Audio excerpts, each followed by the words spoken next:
Hello, everyone. Welcome. Welcome to folks who stuck around and waited it out, not being sure if I was back from break yet or not. Well, I am. Hello, welcome everyone. Happy time zone. Hello to Sarah and Dor and Tom. Welcome in. Let me just get these captions going again.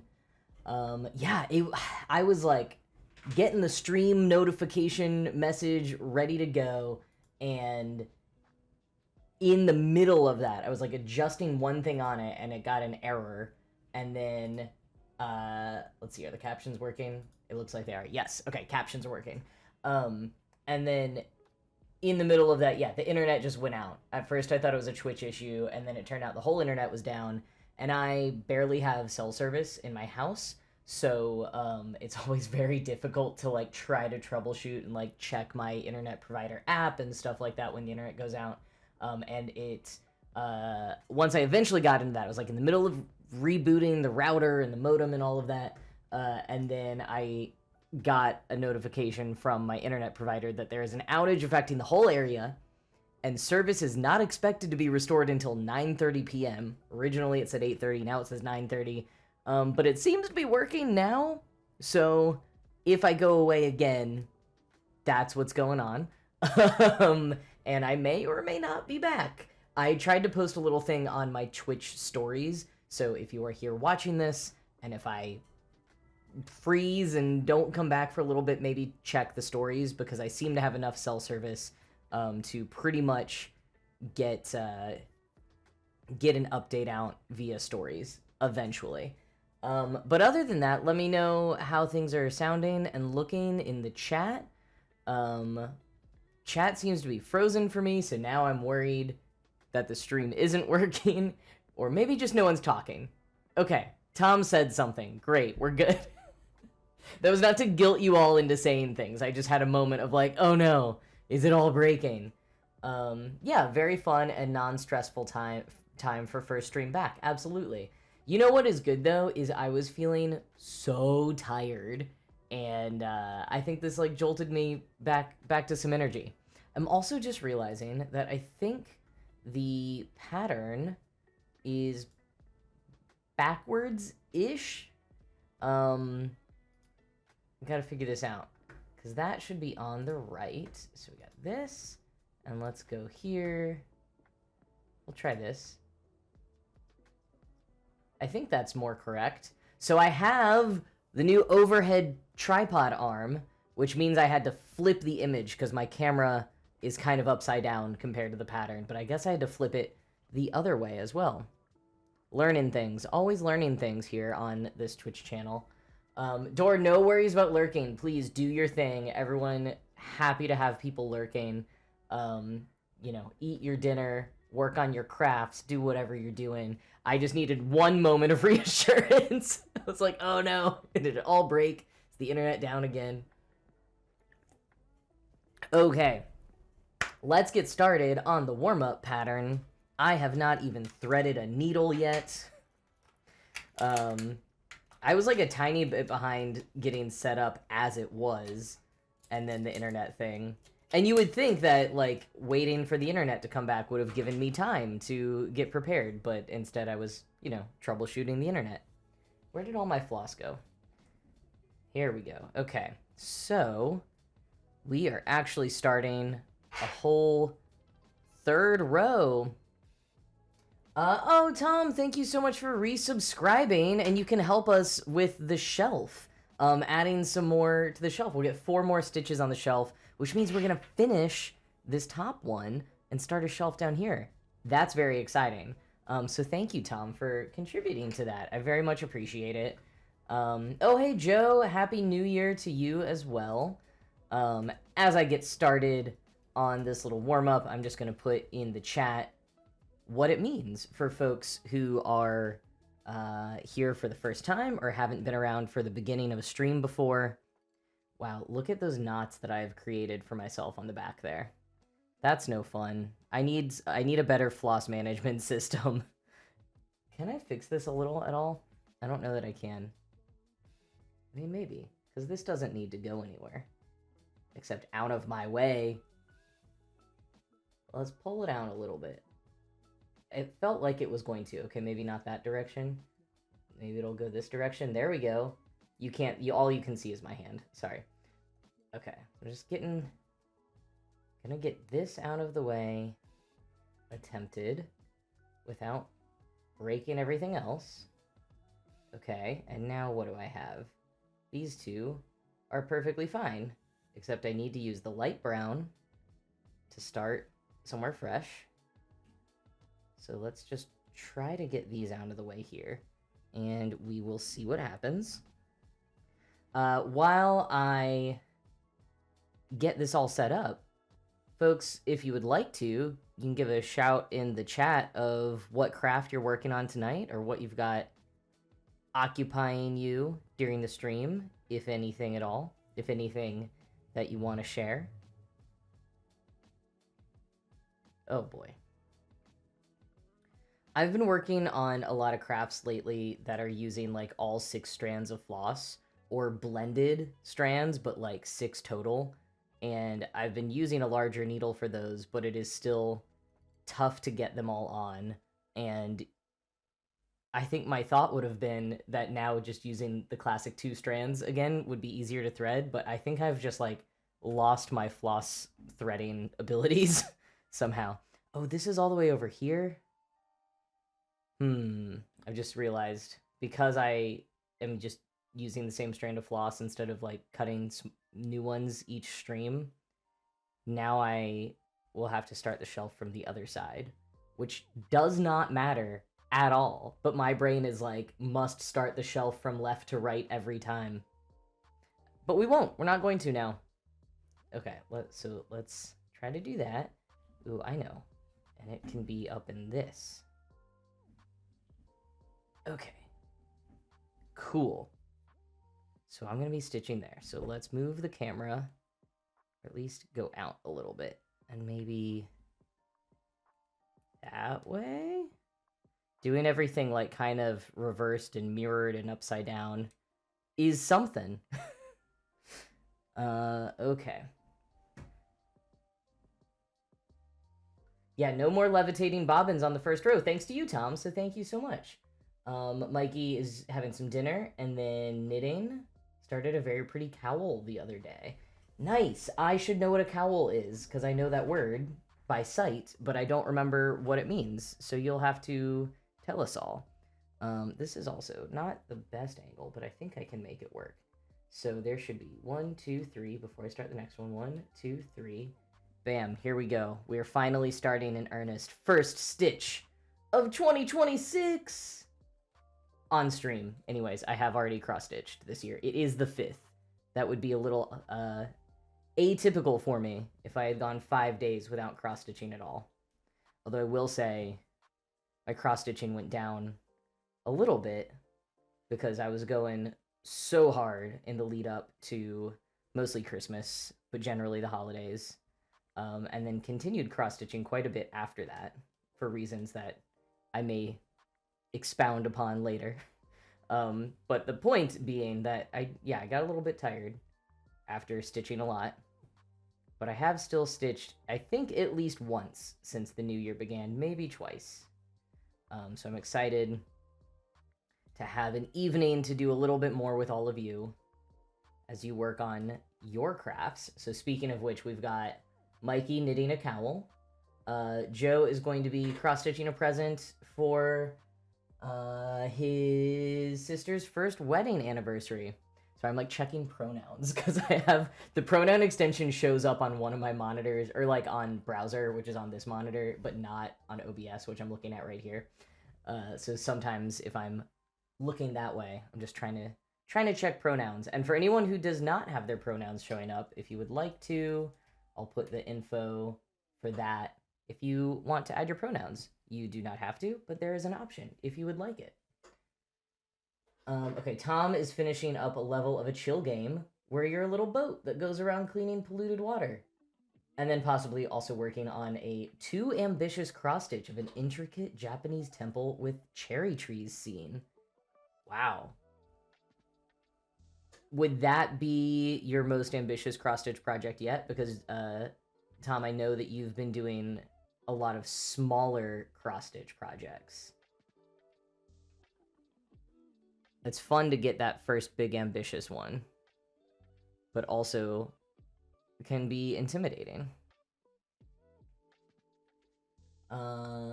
Sarah is having some Japanese curry and then cross-stitching. I am a big fan of Japanese curry, and I have not had it in years and years, so that sounds delicious. I love how many people are eating dinner and then doing their crafting. I mean, that makes sense timing-wise. I attempted to eat dinner. I kind of failed at that. I guess it's been a little bit of a failure of an evening on a few counts. All day I was like, oh right, I've got one more like turkey burger patty in the fridge, and I'll have that for dinner, with like some fries and some vegetables that I have. And the first thing I realized was that I did not have any vegetables left. And I was like, well, that's fine. I won't have vegetables for dinner except for the potatoes and the fries, I guess, if you want to argue that. And then I like heated up the oven, I'm getting everything going, and I realized I don't have buns. And I'm like, oh, that's such a bummer, but I need protein, so I guess I'll just eat this turkey patty without a bun. And then I realized I didn't have any turkey patties. I had a few that are frozen, but I didn't have any thawed in the fridge. And so then at that point, I just gave up, and I just had French fries for dinner. But yeah, real mismanagement of my leftovers today. That was unfortunate.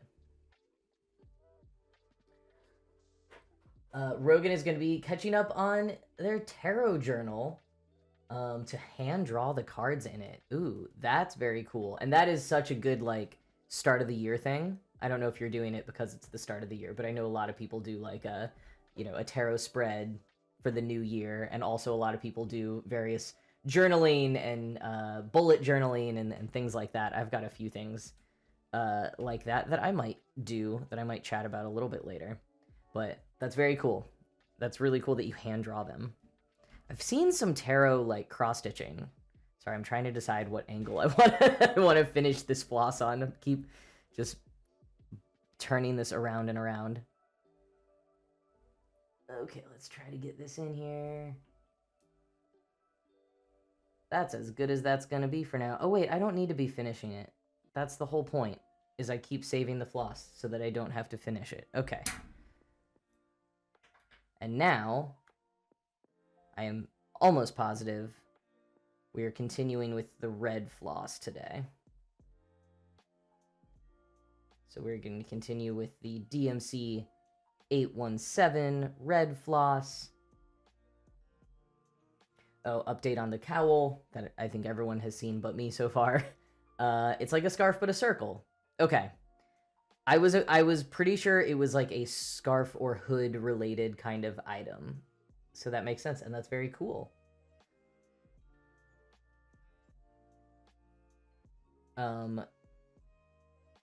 Joe, that's a really cool anniversary idea, to incorporate like an element from the wedding. So Hadestown, the musical logo. That's very cool.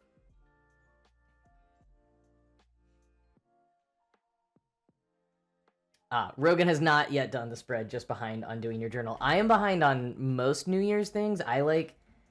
I sort of jotted down some ideas, and I've been thinking about what different like resolutions or just like things I want to do this year might be, but I have definitely not gotten to the point yet of what happened here. Sorry.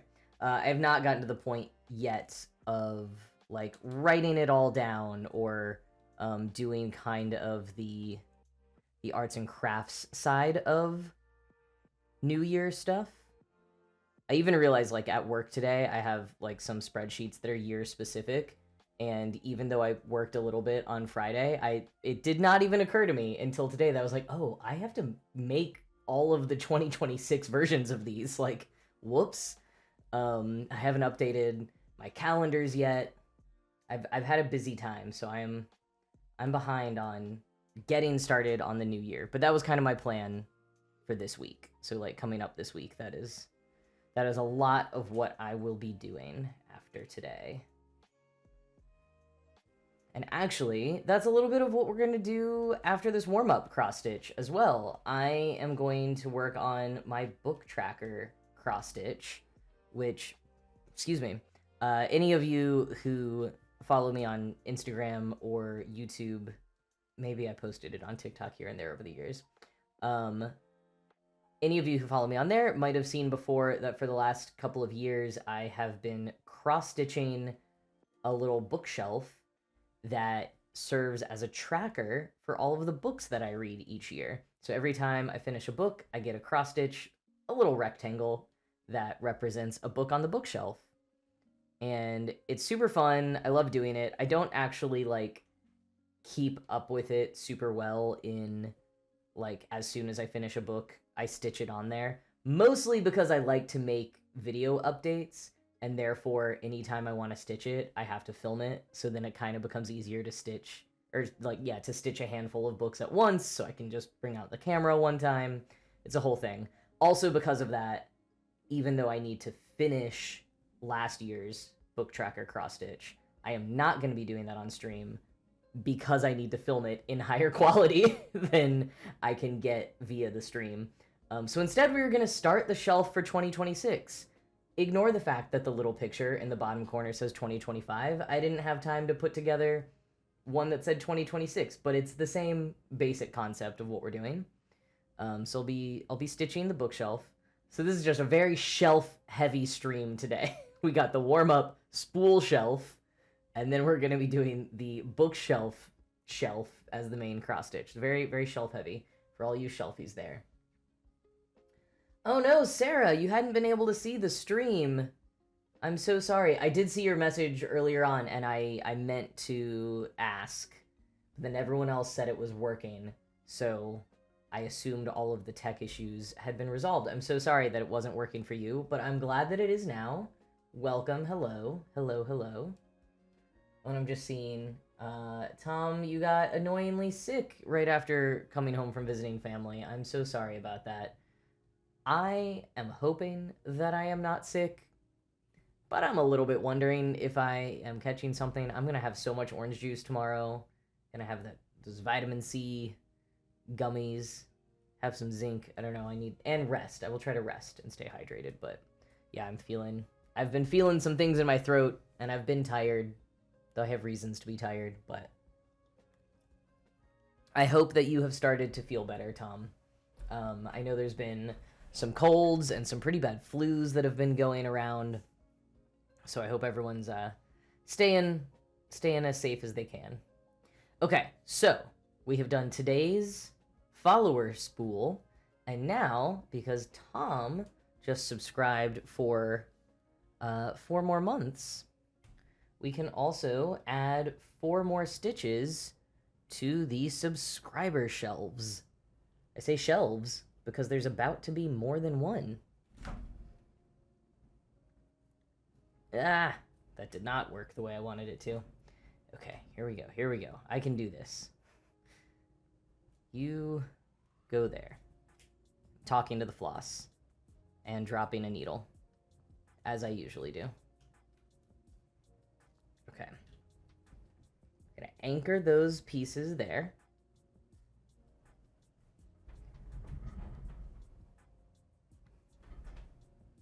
Oh, 1 stitch, Tom. Let me check. Okay, on my end, it said that you resubscribed for 4 months and you've been subscribed for 4 months. So maybe it's weird wording. I will work on your first stitch, and maybe you should double check just in case it's like charging you for 4 months and you don't want to be, because that would be no good. So you double check just in case. I don't want you accidentally, yeah, having something like that happen when that was not your intention.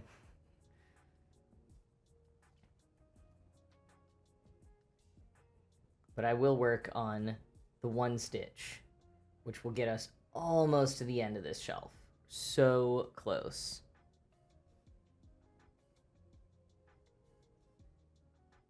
Okay, so we are up here, and you can see it.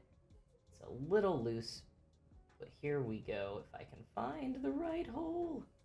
Oh my god, I was gonna say that's what she said, but that was terrible. Oh no. As karma, the needle came off the floss. That's what I get for very awkwardly making a rude joke. Little instant karma happening. All right.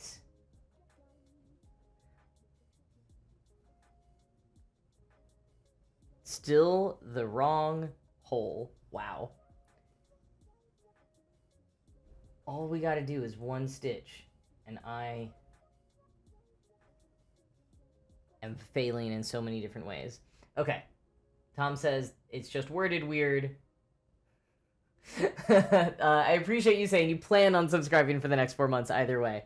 I really appreciate that. Thank you for helping Twitch-splain to me, as many of you so frequently do. I really appreciate that. Yeah, I just wanted to double check that you hadn't accidentally, like, made a financial decision you didn't mean, or, like, made a financial misstep. Yes, so, thank you for clarifying for me. I was looking out for you, and now we got this one extra stitch, and we are so close to finishing the first shelf of the subscriber shelf. So thank you to Tom, thank you to everyone else who has subscribed thus far, and everyone who has followed as well. And now, we can move on to the other shelf of the day on this shelf-heavy stream tonight. So I got my little needle minder. Did I show you all my new needle minder on the last stream? I think I did, but I'm going to show it off again once I get this on here.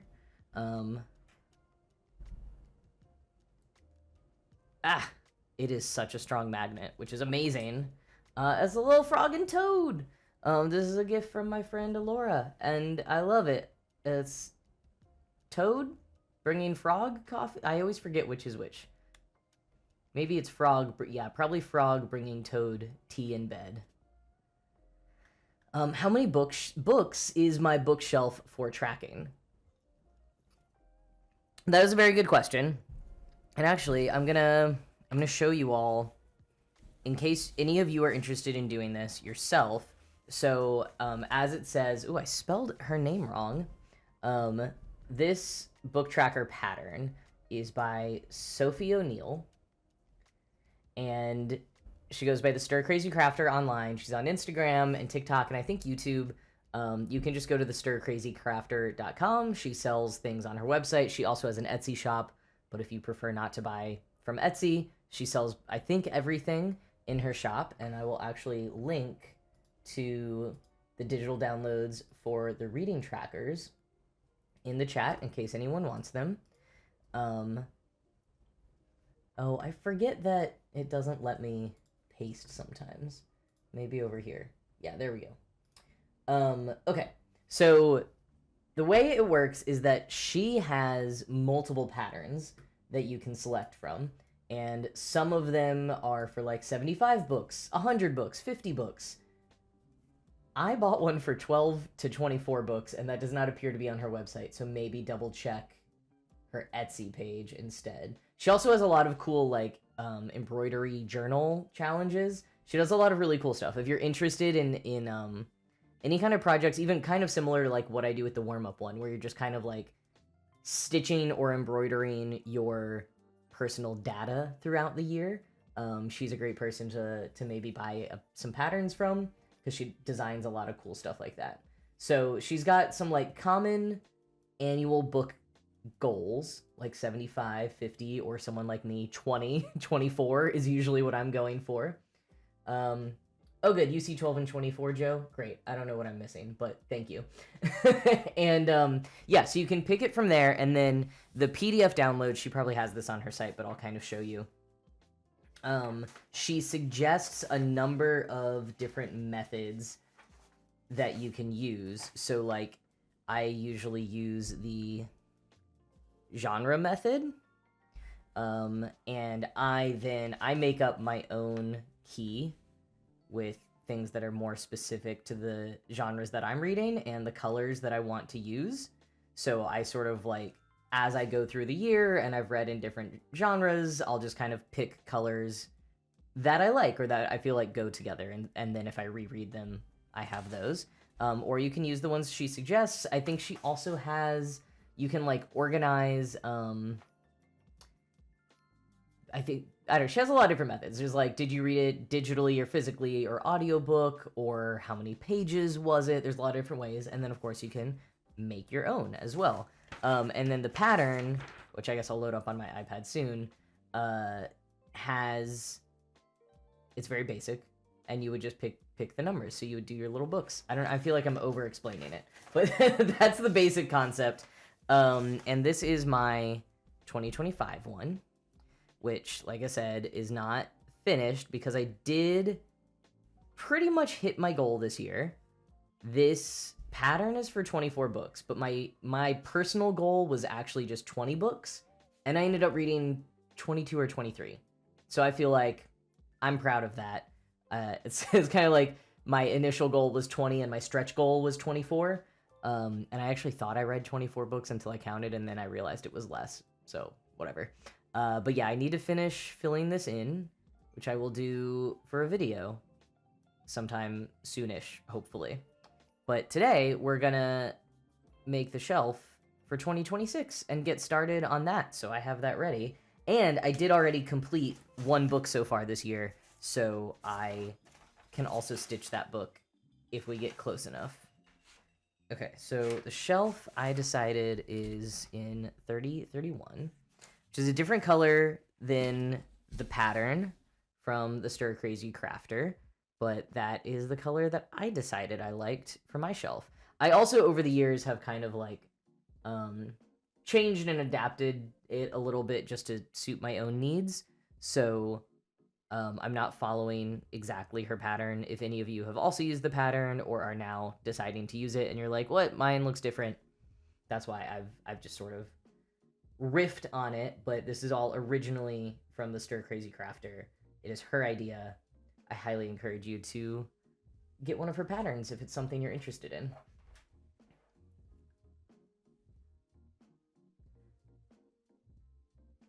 Oh, we got an ad going right now. Thank you to the folks who are still here, who subscribed. Thanks for subscribing to support the channel. And is the iPad going to work at all today? We're going to find out. Let's see. This is the new one.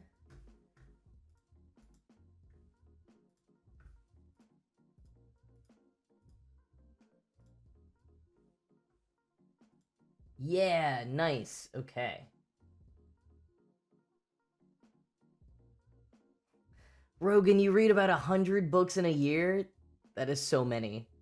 Yeah, that could be a lot to cross-stitch in a bookmark, depending on, like, that could be your main cross-stitch project for the year. And if that's not what you want to be your main project for the year, that makes sense.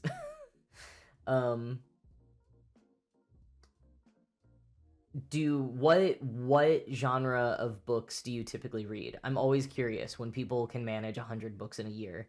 Like, what kind of books are you reading? Or do you read a lot of different kinds? And then, okay, so Sarah's gonna do the 51 and pick her own colors, and we'll track by book length. I considered doing book length the first time. I think that I find I vary most by genre, and so if I want varied colors, that's why I picked lots of fun colors. Okay, where did I just put that? Okay, let's get started. Maybe I do. Just trying to decide how I want to arrange this camera.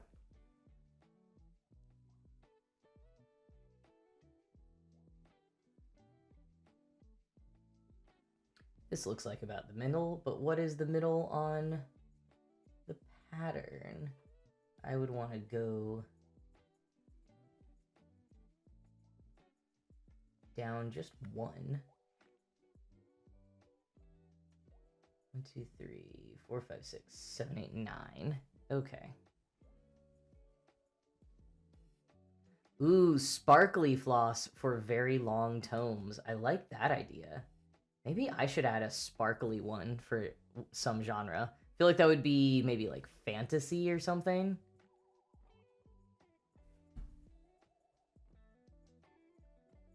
All right, I want to adjust this so I can see a little better. What color do I want? That one seems fine. Great. Now I can see this a little bit better. Ah, don't do that. Trying to zoom in. Here's the part of the pattern we're going to be working on.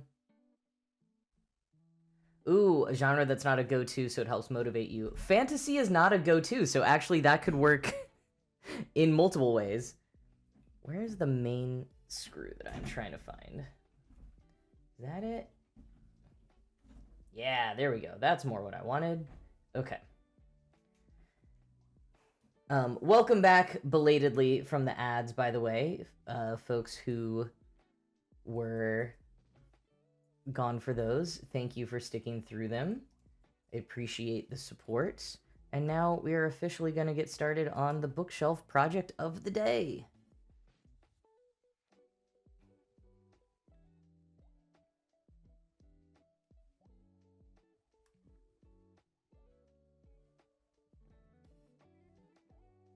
I do feel like I can get in focus closer with this new tripod for the camera.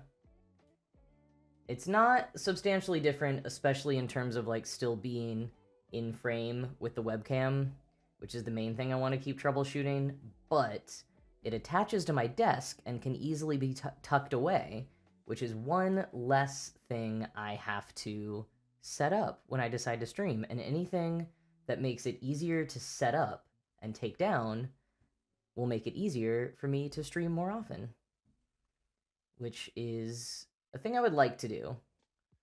I mean, like, that I said that as if there were caveats to me liking to do it. I 100% would like to stream more often and longer.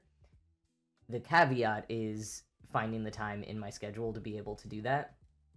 But I think I want to find time for regular, longer streams.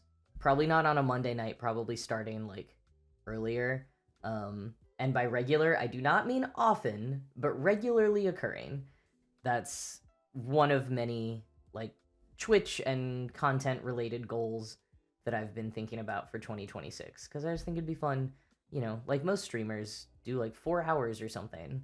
And I do just a little over 2 usually. I think it would be fun to do a lot more than that. So that's one thing I've been thinking about. And just continuing to optimize my setup and my workflow will make that more doable, more sustainable. Those are the kinds of things I'm always interested in when I set goals, is like, is this something that is actually feasible? Can I think about ways that will make it something that I actually continue to do and that is serving me in all of the ways that I want it to? 2, 3, 4, 5, 6, 7, 8, 9. I forgot how many I need to do here. 4, 5, 6, 7, 8, 9. Wow, 9. Perfect. That worked out perfectly.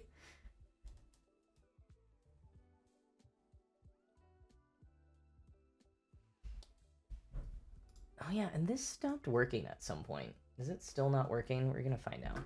Ooh, kicked the microphone. That's okay.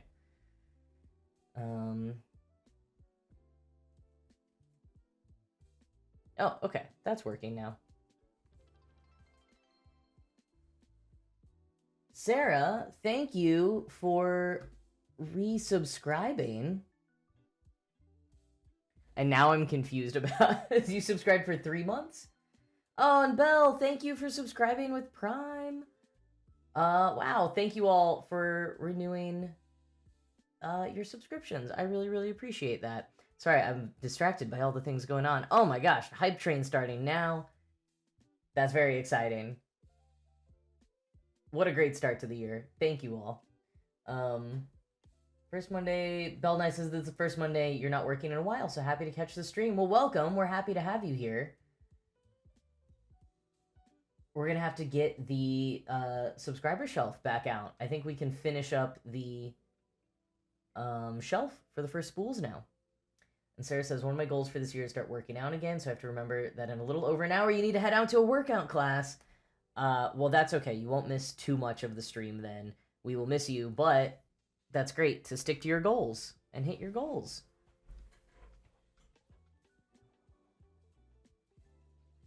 Okay, maybe we'll finish this piece of floss And then we will go do the subscriber shelf, which I think is going to finish that top shelf, and that's going to be very exciting. At least I am excited. I got to start working more on the subscriber badges.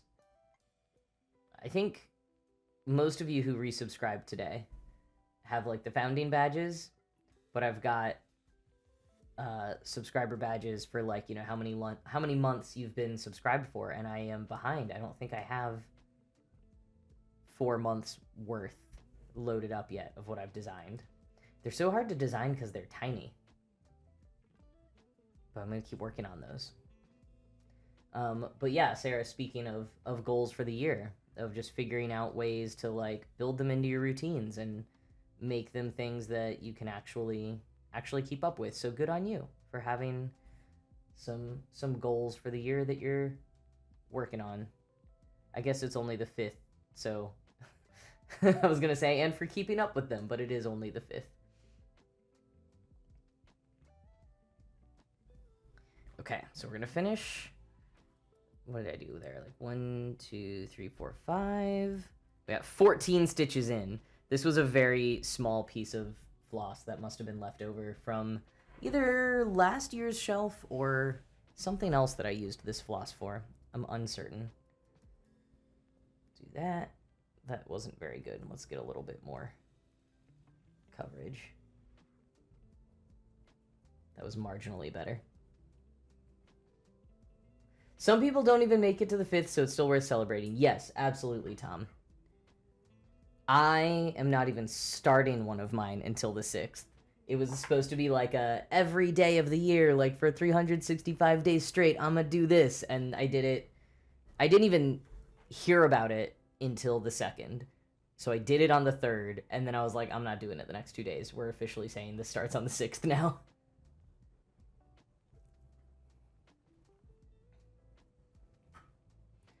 Sarah says, if I didn't find classes to go to, I don't think I'd be able to keep up my goal at all. Let's see how it goes. Hoping social pressure will be something I can harness for my betterment. Yeah, social pressure has worked for me sometimes. I am definitely a classes person. I like going to fitness classes. I like the reassurance from instructors that like to maybe teach me a little bit more or like make sure my form is okay. And also like if it's the kind where you have to register in advance, then like, all right, I already paid for it, so I'm gonna go. I think I also just like the chance to kind of turn off my brain. Like just having someone tell me what to do for an hour or however long the class is much better than like when I'm running by myself or like at the gym by myself and I'm having to design everything that I'm doing and I'm like constantly battling with my own motivation and like I don't know, like bargaining with myself of do this many and then you can do this, or if you do this, that like it's so much better when I just have someone telling me what to do of like, okay, we're doing 10 reps of this now, and I'm like, oh, I guess that's what I'm doing now. I enjoy that. Yeah, body doubling so helpful for a lot of things. I think that's a great way to put it, Rogan. And I hadn't really thought of that in terms of like fitness classes before, but that's totally a part of it. Yeah. Yeah, Tom, you should wait till you're healed. Yeah, wait until you're feeling better. The brain fog is gone. I'm just assuming brain fog. I feel like that happens for so many illnesses. And then you can start fresh with your new year. Oh, heck yeah. Always better when a fitness place has pronouns and pride safe spaces stickers. That just makes it feel a little bit better because those spaces can be intimidating. And sometimes you might not think that they're gonna be fully safe in that way, so it's very reassuring when they are. Hey, Ari, welcome in. Happy New Year. Happy New Year. We're talking a little bit about goals. We're also just about to switch from the project of the day back to the spool shelf because, excuse me, we got some new re-subscribers happening, which is very exciting. Thank you to those folks. I need a needle. Okay, you 2 pieces of floss. You stay here. I'm talking to my floss so much today. It's just what's happening.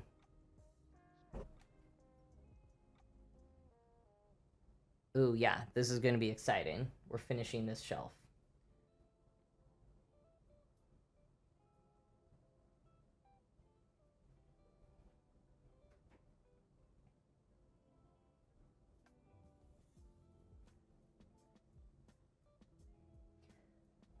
Okay, so now I'm trying to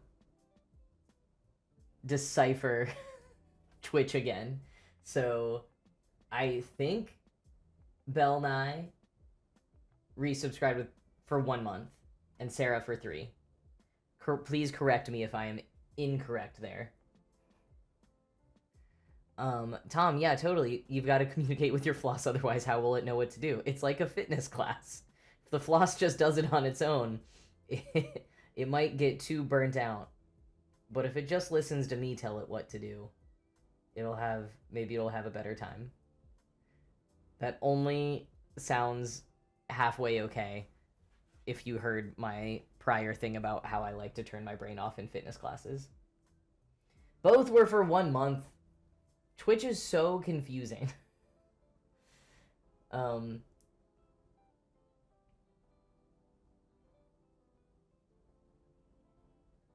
Oh, Sarah went to a yoga class once. The instructor said something like, move however feels right, and it was so stressful, you never went back. Yeah, I feel that sometimes when people are like, yeah, just do what you want, just move with it. I'm like, I don't know how to. That's why I'm here. Like, I couldn't come up with that on my own. Therefore, I came to you.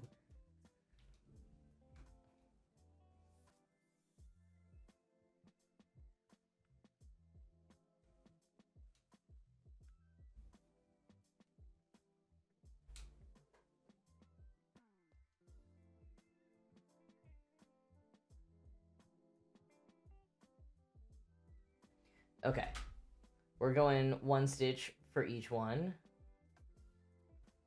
Which means I think we're still 2 shy of finishing the shelf so that it matches the other side. However, this is fully holding up all of the spools now, and that is very exciting.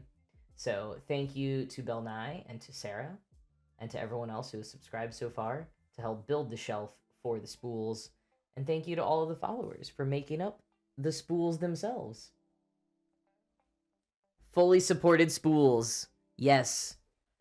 Just like we are fully supporting each other in all of our goals. Just to bring it full circle. Belle, I was actually thinking of dance when you said that. Of, like, please give me choreo. I went to, like, a 2-step night. And it was at a place where I'd also gone line dancing. And when I did line dancing, there was, like, a lesson at the start. But when we went 2-stepping, they did not do a lesson at the beginning. And it seemed like a lot of other people there were really, really good at it and really knew what they were doing. And I just got, like, very stressed out, not exactly knowing what to do. Like, eventually kind of picked some things up. But I was like, I know I would be doing better if someone just kind of, like, taught me a little bit. Oh, Sarah says it auto resubscribed for 3 months, which is what you wanted. Okay. Wait, does that mean that we can finish that shelf? Fully finish and start the next shelf? Does that also mean that I correctly read something that Twitch told me? I think there's a lot of excitement in that. Less excitement in where I put my needle. Okay, I found it. LGBT plus Western Saloon close to your house. Well, that sounds great. I guess that's kind of the thing that I went to as well. It was like, yeah, definitely a queer bar. I guess it's kind of Western-y. Now I'm trying to remember, Ari, if you live near me. And do I have stream goals this year? Yeah, I was just talking about some of them, or one of them, which is that I want to find time for more regular, like, longer streams. So not just my Monday shorter ones, but longer yeah, like, you know, getting every now and then, like, I don't know, once a month, less than once a month, getting to do a longer 4-hour stream. Oh, of course you're in San Francisco. Okay, a lot of the San Francisco people moved to the East Coast. I feel like there was a trend of that for a bit. Anyways, yes, not the same Western Saloon. Love that there's multiple LGBT plus Western Saloons, however. And yeah, the Needleminder is Frog and Toad. I got it from my friend Alora for Christmas as a gift. And not only do I love Frog and Toad, it is also the strongest magnetic Needleminder that I have. So I'm loving it for that reason.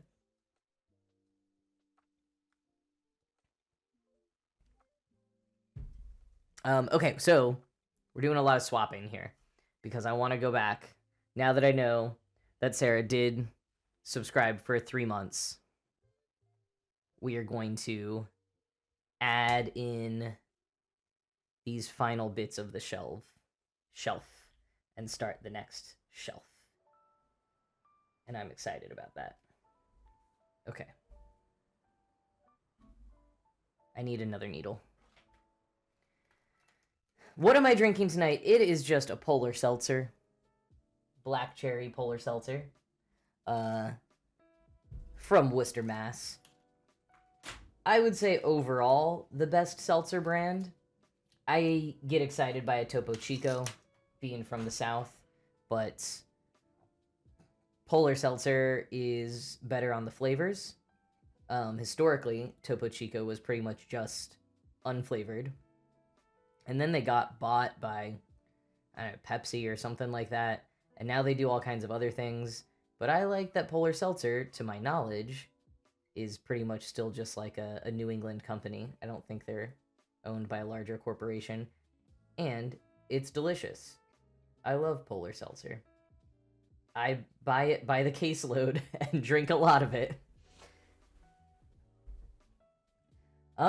Yeah, you maybe can't find it in Canada, but since it is a New England thing and we're so close to Canada, like, maybe? I wouldn't, like, more so than Topo Chico being in Canada, at least before the buyout. I would say, like, maybe Polar Seltzer. Okay. Oh no, I lied. We're not going to start the next one, but we are going to officially finish this one because I already did 1 for Sarah, so now we got 2 and then 3, and that is officially the end of this shelf. That is exciting. And I know I said the whole thing about, like, it has to go left to right. I might finish this floss so that the shelf can go left to right. I guess it doesn't have to. It can snake around so that I don't waste floss. We'll keep this on here.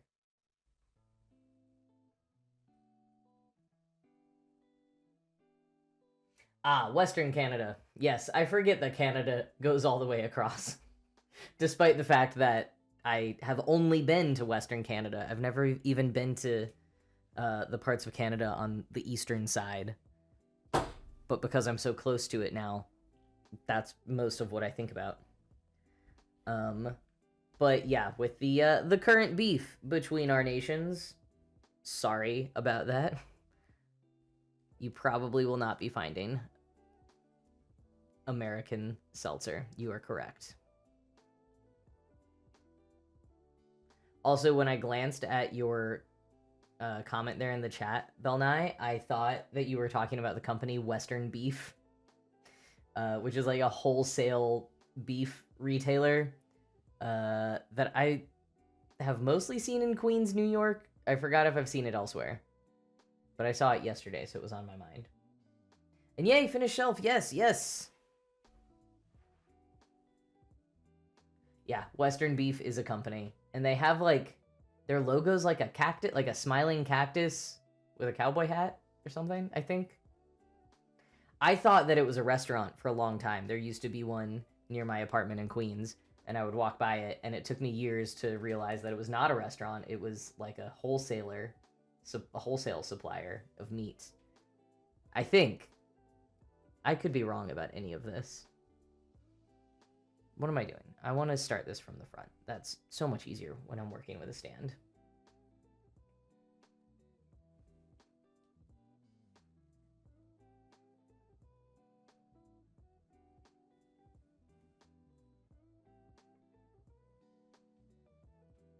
So we're at 14 here,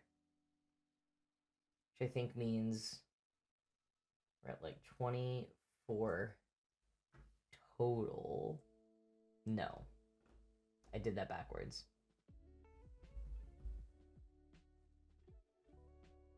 33?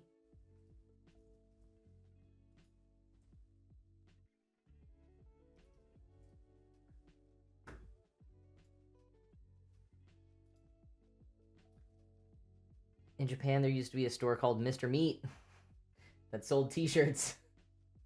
I like that, Mr. Meat.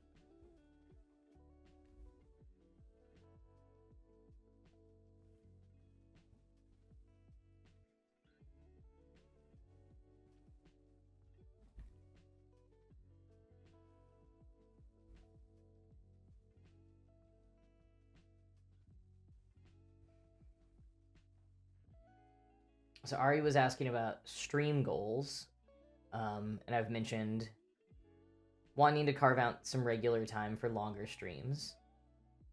And I don't know that I have super specific stream goals beyond that, because I think my main goal is to like keep working on everything I keep saying that I want to do, like finishing up subscriber badge designs, finishing up like more like panels on my about, and alerts, and like, you know, just all kinds of stuff that I keep saying that I'm gonna do. So I think that's my main goal, is to just like keep chipping away at all of that, and like continuing to learn more and more about Twitch.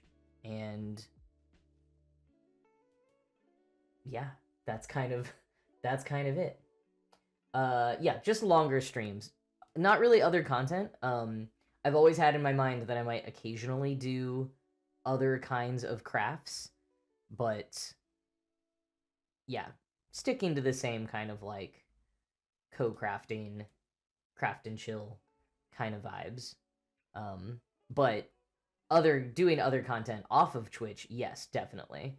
And I'm thinking about my goals and my scheduling for that, because as always, I would like to get back to making more regular long form YouTube videos, and also maybe making some short videos, reels, YouTube shorts, whatever, on occasion, because I have a lot of fun doing that, and doing my newsletter slash podcast situation.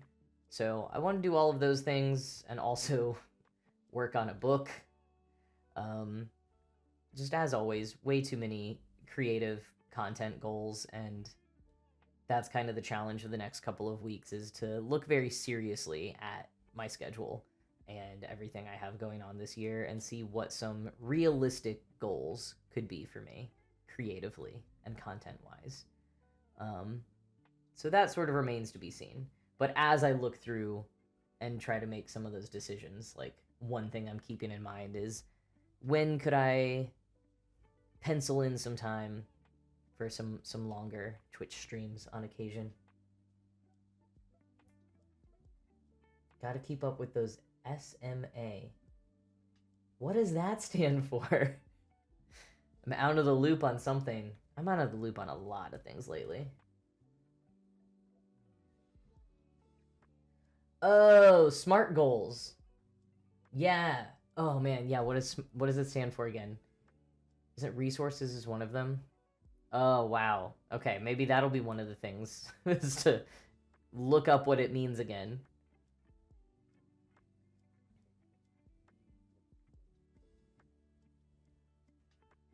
Yep, trying to do all the things 2026 edition.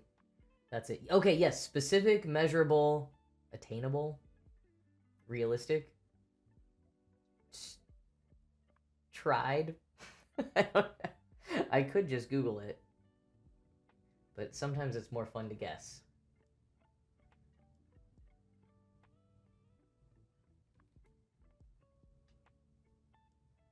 Time bound. Time bound or timely. Okay. So it's sort of like giving yourself a deadline on it is perhaps one interpretation, which is good. That's always good. 7.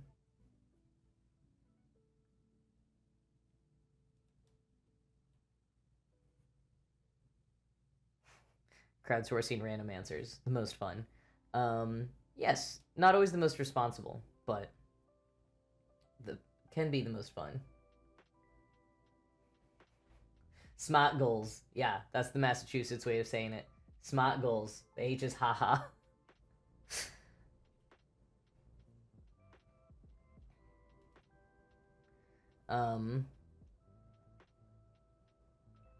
Oh yeah, crowdsourcing random answers was reminding me of a great theory that I really like sharing about the Mandela effect. So if you don't know the Mandela effect, that is the thing where multiple people, often like masses of people, misremember the same thing. And it's called the Nelson Mandela effect because there's tons of people who like mistakenly believed that Nelson Mandela died when he was in prison. And okay, we have an ad starting soon. Maybe I will finish the Mandela effect after the ad. Or at least my theory of what causes the Mandela effect.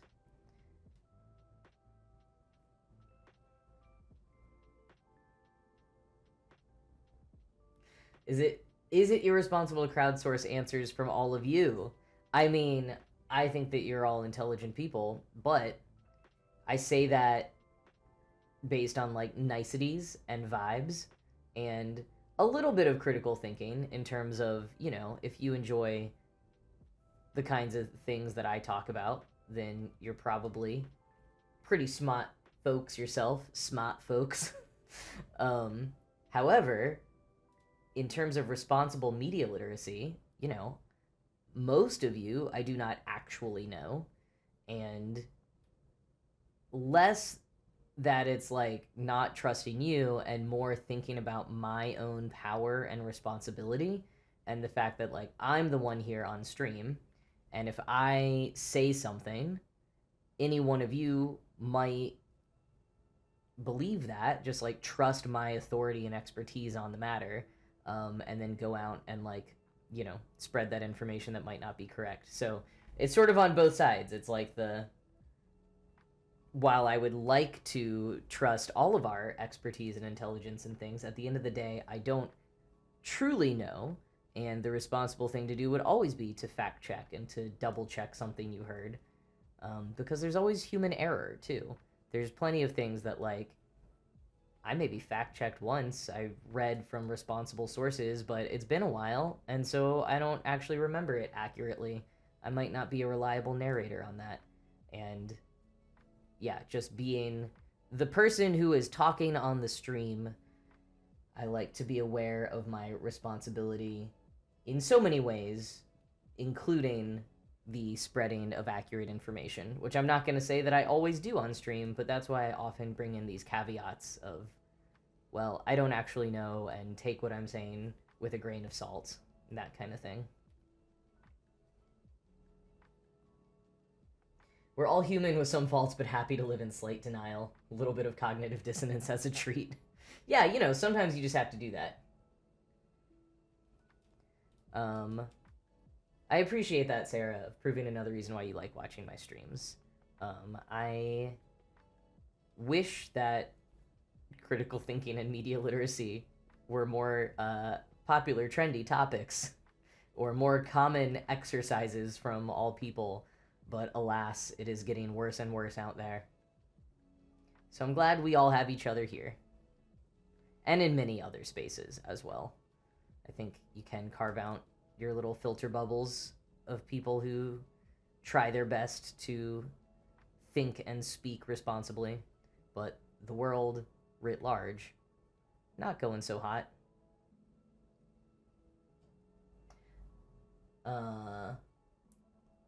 Yeah, it's trendy among some people, totally, which I love. Okay, so the Mandela effect theory. This comes from Chuck Klosterman in his book The 90s, which I loved, and maybe other millennials and Gen Xers would love, but I'm not gonna blanket recommend the book, but it's just, it's like creative nonfiction a little bit more than history, or maybe kind of like a pop cultural history, sort of, about the 90s. What am I trying to do here with this cross-stitching? I don't think I needed to move what I was doing. I think I needed to move the camera. Anyways, Chuck Klosterman in the 90s, he's talking about the Mandela effect. And his theory,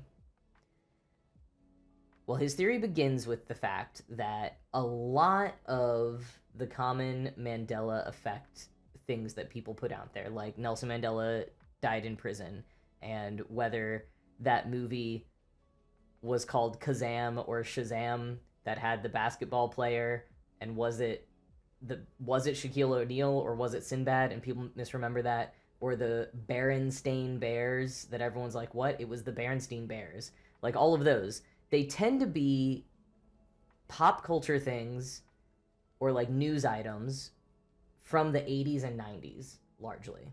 And so what Chuck Klosterman says is that was a time period when we were suddenly inundated with information from like cable news and explosion of magazines, and just like there was so much information coming to us, but we did not yet have a fast way to fact check it. We didn't have smartphones, largely didn't have the World Wide Web. So if you were like out to dinner with some friends and you were trying to remember what was the name of that movie with like the genie, and someone said that it was Kazam with Sinbad. Right now, I can't even remember what the correct one was. And then someone else at the table was like, yeah, that's right. Then you would all be like, oh, yeah, that's right. And the conversation would move on, and you probably wouldn't think about it again. But all of you had like imprinted the incorrect information in your heads because you didn't fact check it in that moment. And like, most likely you probably weren't going to go home and look it up. Or maybe you didn't even have a way to look it up if you didn't have the internet at your house. Like, you would have to remember to take a separate trip to the rental store and hope they had that movie to try to figure it out, or like go to the library or something. So that's kind of his theory, is like we got a lot of these sort of incorrect memories about facts because we were having so much information come at us and didn't have a quick way to check it all. So I really like that theory for the Mandela effect. And I think you can explode it in even more complicated and nuanced ways to like internet misinformation, not disinformation, not like intentional incorrect info, but like misinformation that's kind of like mistaken info. Yeah, Rogan, I feel the same way about Berenstein versus Bernstein. I was also a big reader from a young age. I really remember it being spelled that way. I don't know what's up with that. And yeah, Bell Nye, all the Tumblr myths. That's what I kind of mean of like how I think we can kind of apply a similar thing. And instead of there wasn't a quick way to check it, it's more like we didn't check it, I guess. Oh, Rogan, thank you for having my back on the book title and author there.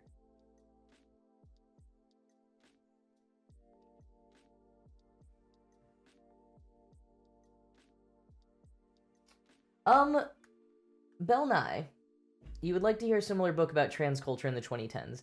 I potentially have a book recommendation for you that I don't think is exactly what you're looking for, but I'm going to try to find the book real quick. And I have not actually been able to get my hands on it. I think I like went to a talk or a panel that the author was on. It's a more academic-y one. Gosh, what is it even called? I'm trying to think how to check my Notion database for this book. But it's about early 2000s, 2010s online trans culture. And I think that it maybe compares it to like 90s newsletter-ish trans culture. I gotta find it. I'm just like trying to go through the trans history tag in my Notion database, but there's so many things in here. Okay. Oh, yes, okay. The Two Revolutions, A History of the Transgender Internet by Avery Dame Griff. I will put this in the chat. Again, I have not read it, but it sounds awesome. It's definitely going to be more academic writing, and I have not found a copy of it yet, so this might be a thing you need access to like an academic library. But on the off chance you have any of that, there is that book. And so I think I got it wrong. I think it's not comparing it to the 90s. I think it is more so talking about how like a lot of the social spaces on the internet and like the social web evolved in parallel with trans communities on the web. Let's see. Let's get an actual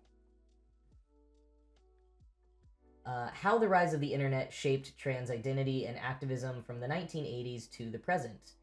Through extensive archival research and media archaeology, Avery Dame Griff reconstructs the manifold digital networks of transgender activists, cross-dressing computer hobbyists, and others interested in gender nonconformity who incited the second revolution of the title, The Ascendance of Transgender as an Umbrella Identity in the mid-1990s. Oh, and I guess you can get the paperback for $32 now. I think last time I checked, it was like super expensive everywhere. 32 is still more than I usually pay for a book, but that's an average book price, especially in academia.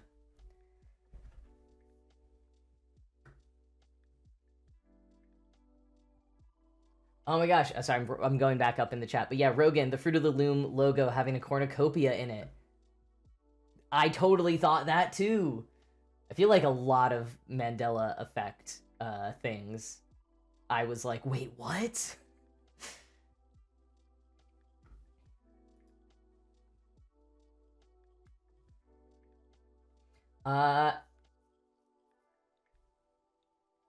Bell Nye, thank you for stopping by. Thank you for resubscribing. I hope you have a great evening. Happy New Year. Yeah, the cornucopia and the Fruit of the Loom. It's something. I gotta count my stitches here. That's why I kind of paused while I was talking, because I was at a counting point. Okay, 7 there. 2, 3, 4, 5, 6, 7. And do 4 more and then start going over to build another shelf. Just a bunch of fruit. I was trying to make some kind of queer ally joke with that, but it wasn't quite coming.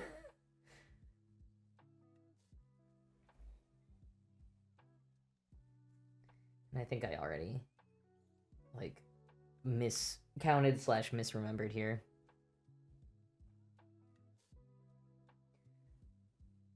This whole Nelson Mandela effect thing I was talking about from Chuck Klosterman's theory, I used in a play with the Neo-Futurists, Ari, with a San Francisco Neo is the one who picked that play and was in it with me for the original run of it.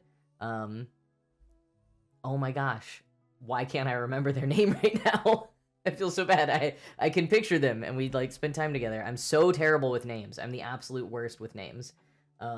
But yeah, that was a little 2-minute play for folks who don't know what I'm talking about with the Neo-Futurists. It was a little 2-minute play that I wrote, and I used it to talk about misinformation in this age, and also used the example of the Pringles mascot, which is a whole internet hoax, and I sort of that's how I compared the like Nelson or not Nelson Mandela, the Mandela effect stuff of the 80s and 90s to internet misinformation now, is I kind of led the audience to believe that the hoax about the Pringles mascot was a Mandela effect thing, but actually it was just an internet hoax. So I guess Bell Nye left, but it in terms of comparing internet and yeah, I'm losing my train of thought, but I feel like that was pertinent to what Bell Nye was talking about. But Bell Nye is gone. And it was not Clay. It was Willie. Yes, Willie. That's who it was. 8, 9. 1, 2, 3, 4, 5, 6, 7, 8, 9. I'm gonna do 2 more and then go over. Unless that was... I just keep forgetting if I'm counting my half-done stitch. 1, 2, 3, 4, 5, 6, 7, 8, 9.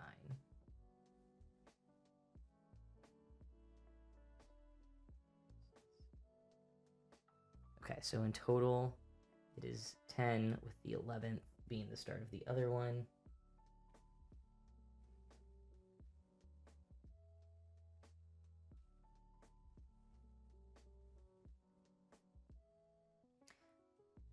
Okay, so the Pringles mascot.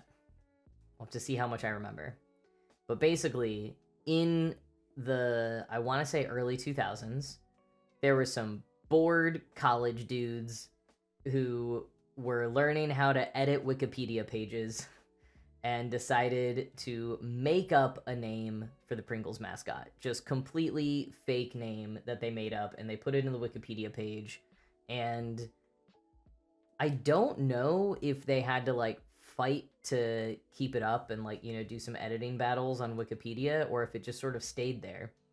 And I think if you look it up, there's a bit of a digital paper trail of Pringles not like denying the Wikipedia page, but just saying things like, no, he doesn't have a name, or his name is something different than what is on the Wikipedia. But then at a certain point, my assumption would be Pringles hired some kind of outside marketing and communications company that was largely running their social media. Some random person on Twitter asks official Pringles, what is the name of your mascot? And official Pringles responds with the name that is on the Wikipedia page, probably because this person who didn't work for Pringles just checked on the Wikipedia and assumed that the Wikipedia information was correct. And so then it kind of became official that that was the Pringles guy's name. And if you're interested in that, you should look it up more now, because this was a few years ago and things might have developed, and I also don't remember the specifics of like, has the Wikipedia page now been edited since this information kind of came out and was made public? Has Pringles made a statement? Have they just accepted this is his name? I don't remember, but yeah, that's how the Pringles guy got his name, essentially, is two random college guys who made something up, and then an outside company or someone working at Pringles and social media checked the Wikipedia and thought that that was real information. Ari, happy, I was gonna say happy stitching to you too. I don't know if you're stitching, but thank you for popping by. I hope you get some rest, and Happy New Year.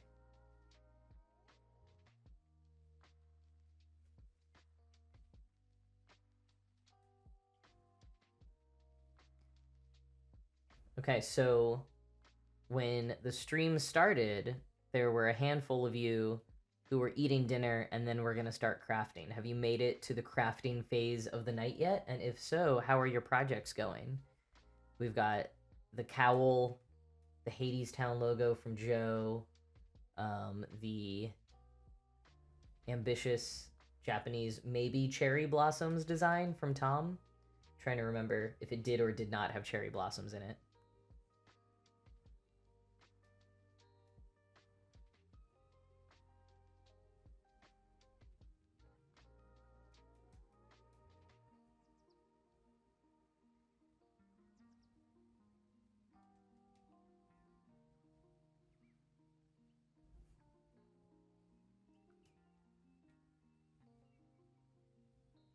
Oh, Joe got stuck trying to finish the Sunday crossword.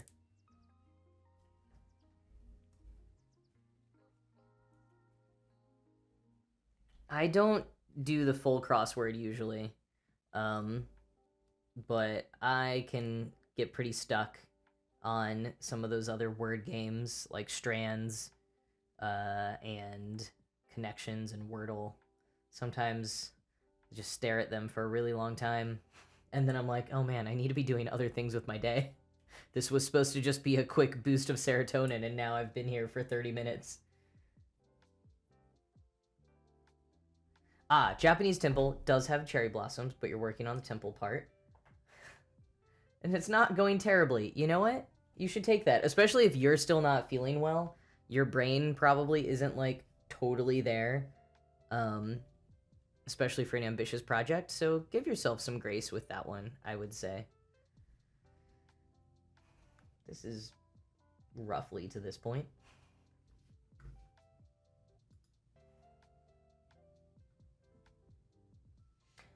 Oh, Mikey is making decent progress on the cowl, learning a lot about how to knit with two colors. Oh, yeah. That sounds complicated as someone who is not a knitter, but has watched people knit. That just sounds like a new skill to level up on.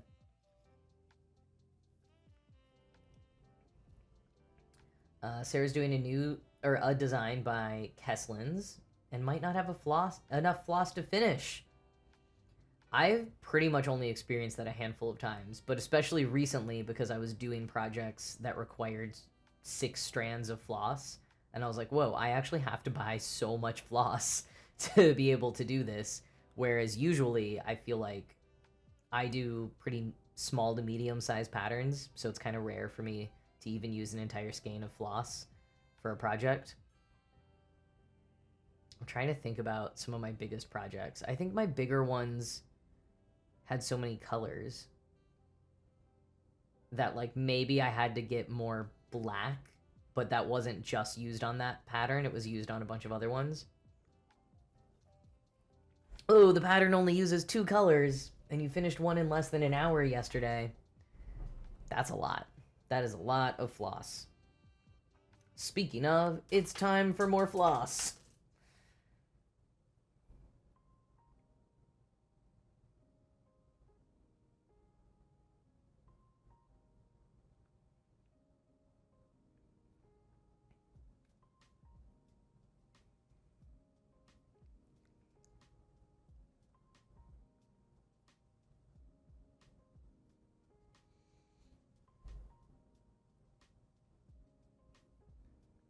Okay. I'm thinking now I will probably want to do half stitching along that whole right side. Or, I don't know, doesn't really matter. I need to go in both directions eventually. Yeah, maybe I'll go back down and work on the bottom of the shelf. But first, we gotta do the loop start here.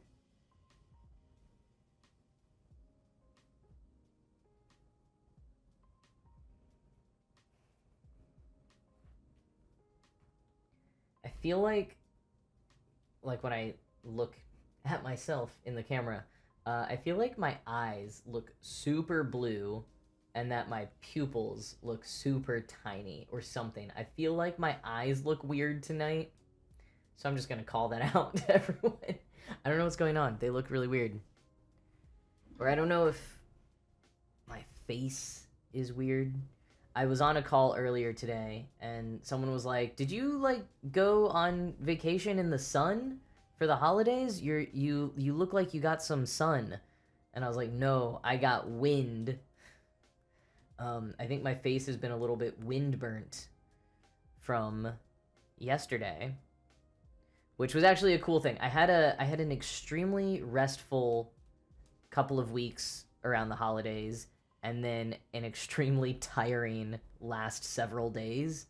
I went to a cabin up in Vermont with some friends who have like one of their families owns a cabin, and we went hiking through the woods in the snow, and we went sledding, which was all so fun, but also, high energy activities, and had to drive there and back, which takes up energy. And then the next day, I drove down to New Jersey via New York because a friend of mine offered me a free ticket to see a Cowboys game at Giant Stadium, not in Texas, just down in New Jersey, which was super exciting because despite my better judgment in life, I am a very big Cowboys fan. I grew up in Dallas, so grew up in Dallas back when the Cowboys won the Super Bowl every year. So I'm a Cowboys fan, but I've never been to a Cowboys game. I've never been to an NFL game, and it was free tickets. So I was like, wow, that sounds really exhausting to do that right after I've been in Vermont, but I'm going to do it. And I did it, and it was so cold.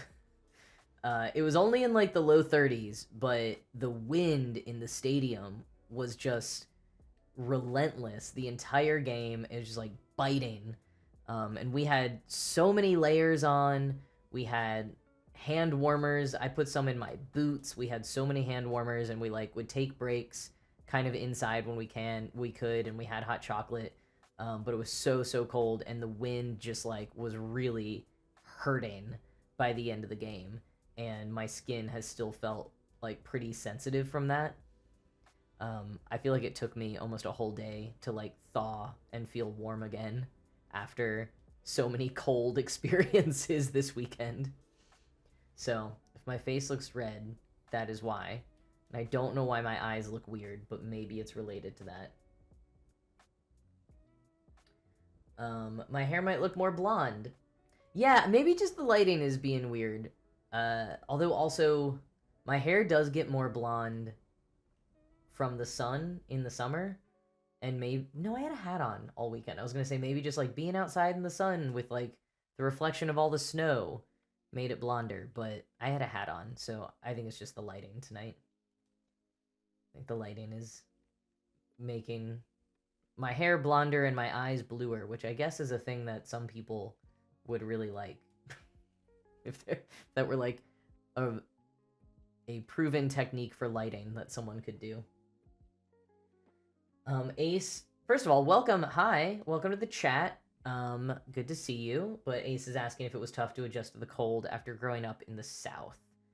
I mean, I've been living in cold places since 2010. Like, basically my entire life, I have lived in cold places. So, I think I am mostly used to it. But, yeah, I mean, sometimes I see, like, people who grew up in New England just wearing shorts when it's below freezing out. And I'm like, wow, yeah, you've got this in your bones. You're so much more used to this. You can withstand a lot more than I can. And I do think, like, there are techniques that maybe I'm still learning or don't even know about how to withstand the cold. I'm trying to think of, like, an example of that. But definitely just a lot of things about, like, preparing your house for winter or, like, things to be aware of with cars and, like, driving in the snow and stuff like that that I didn't necessarily grow up just observing around me. So it's been things I have had to more actively learn. So there's that side of things. And every now and then when I do feel like I am colder than other people, I will use the excuse of growing up in the South, whether or not that's actually true. I will also say that my parents both grew up in Michigan. And so I visited Michigan a lot growing up. So I saw real snow and understood how cold it could be. And also my parents, I think, took some time to adjust to the heat of the South. Like when we were little, my mom would still change our bed sheets to be flannel sheets, which is a thing some people do in cold places because it helps you keep a little bit more warm in the winter. And we stopped doing that at a certain point in Texas because it was 80 degrees at Christmas, and I was like, yeah, we don't need flannel sheets in 80-degree weather. But little things like that were just like, I think early on I was raised by people who knew how to handle the cold. So some of it is not foreign to me.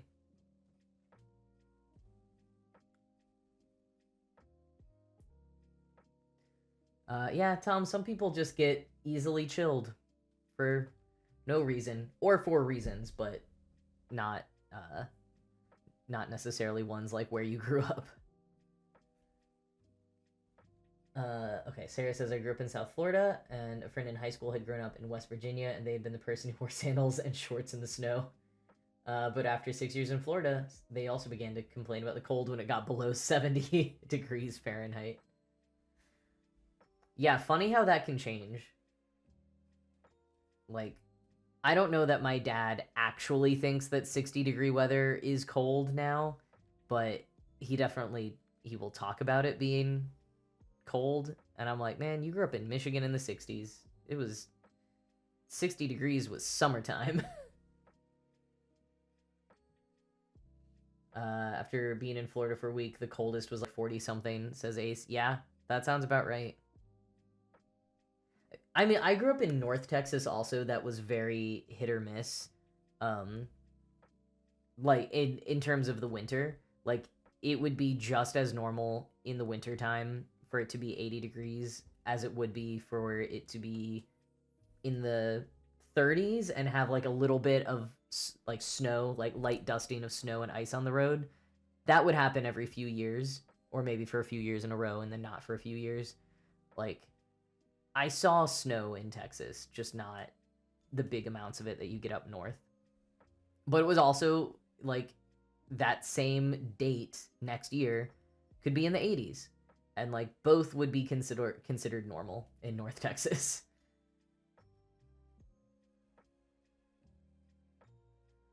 Yeah, Ace, that does seem like a little bit of a raw deal to go down to Florida and have it be like in the 40s instead of beautiful 60-degree weather. I went down to Universal around for Christmas, or shortly before Christmas, a handful of years ago. It was like for my mom's 60th birthday. That was what she wanted to do, and we were all really excited for it to be like warm and sunny in December, and it was rainy and a little atypically cold the whole time. It's like, cool, thanks Florida. Can't count on Florida for anything. Wait, I gotta go back up to see Tom's beef against the Cowboys.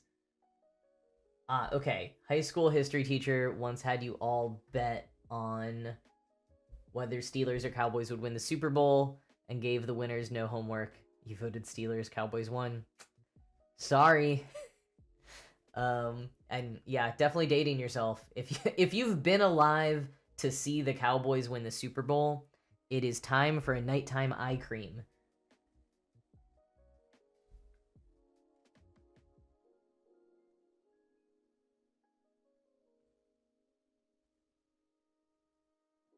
Oh, I forgot to warn for the ads again, but hello to folks who are still here.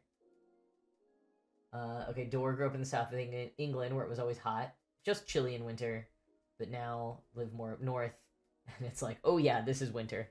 Yeah, I like the cold too, I think, in some ways. I didn't like the cold yesterday.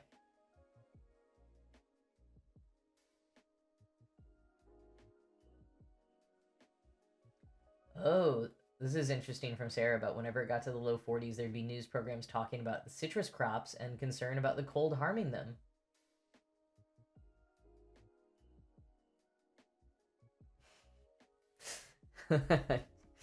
uh,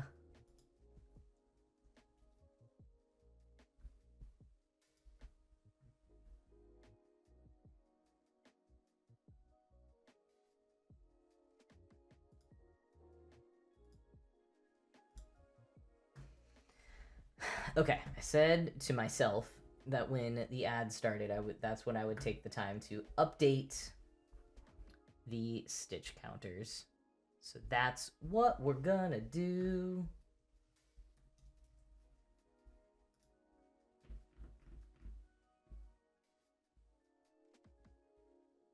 Hmm.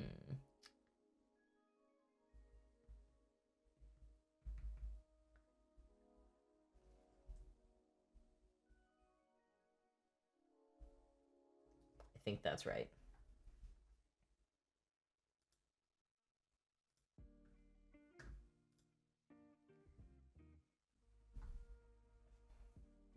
See, even this app has a section for parked stitches. Like, there's a way to do the parking method with the app, and I still just don't understand how to do it. Maybe that could be a 2026 stitching goal, is to learn the parking method. I haven't really come up with any like cross stitching goals yet this year. I've completed 9.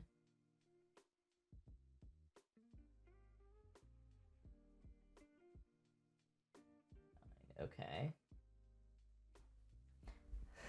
And you're back from ads. Thank you, Ace, for the update. Sorry about the I forgot to warn for the but yeah, thank you for sticking around through the ads. Thanks for supporting the channel. Folks who stuck around for the ads or folks who have subscribed. And thanks for the follow, B Makes Things. I should choose a font for alerts that I can actually read. But thank you so much for the follow, B Makes Things. you'll be your follow will be reflected in the spool shelf next week, in the stream next week, if you want to pop in again. Keep moving down. Such a vertical pattern today to keep adjusting the camera.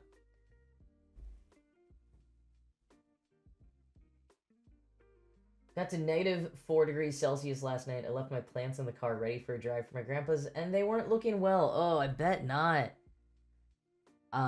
It was, let's see, so -4 degrees Celsius. That's 4 degrees Celsius below freezing. So it was about the same temperature where I was this morning, and I had also left things in the car and was surprised to discover that they were frozen. I had like a half-drunk water bottle, and I was like, oh, I'll like pour this into this other water bottle, and I was like, nope, this is fully ice.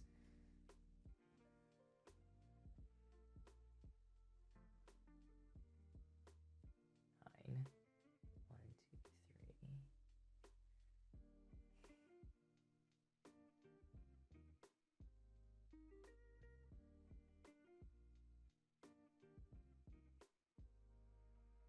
Okay, so I think this is where I would go over. And maybe I should. Oh no, don't break your teeth on leftover frozen pizza.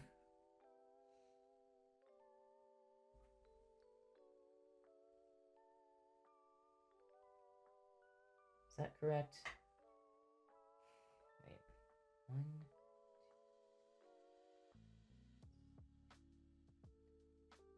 That did not work.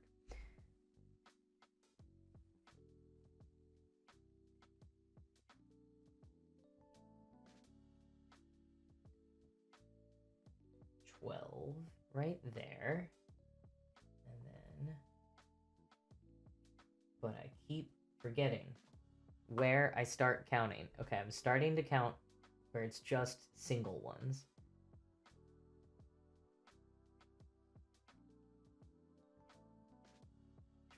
Okay, and then this is 1, 2, 3, 11. Oh, okay.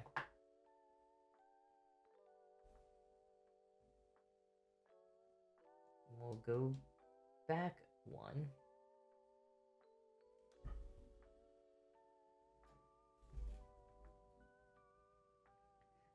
The frozen pizza reminds me of, I mean, I saw it on Reels. I don't know if it was a TikTok first, but a short form piece of content that I saw that started with someone seeming to like shame parents who feed their kids like frozen chicken nuggets and frozen pizza and stuff for dinner.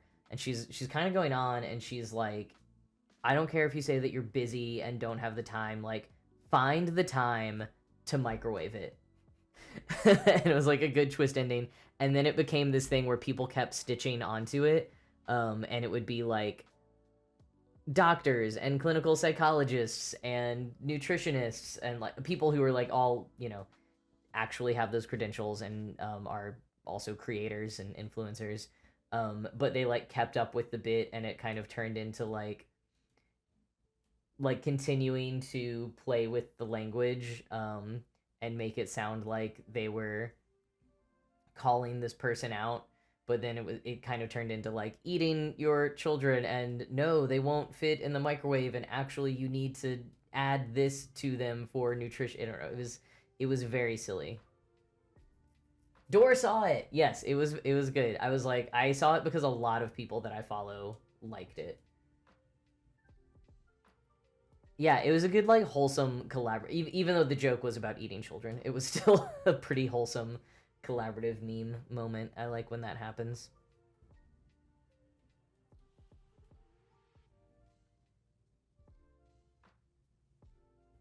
A wholesome cannibal meme. That's what a lot of Hannibal fans would lead you to believe much of their fandom was. I never watched Hannibal, but I liked watching the fandom try to like defend themselves about the main content of the TV show.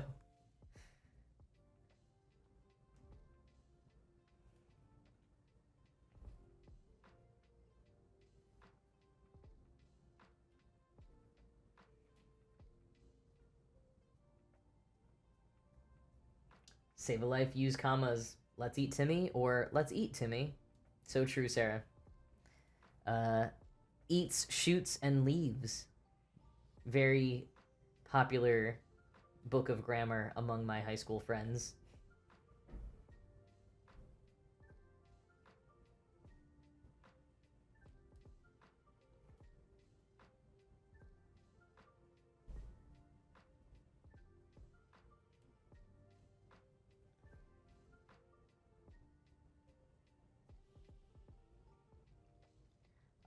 Sarah, love that you loved that book in high school. Maybe we would have been friends in high school.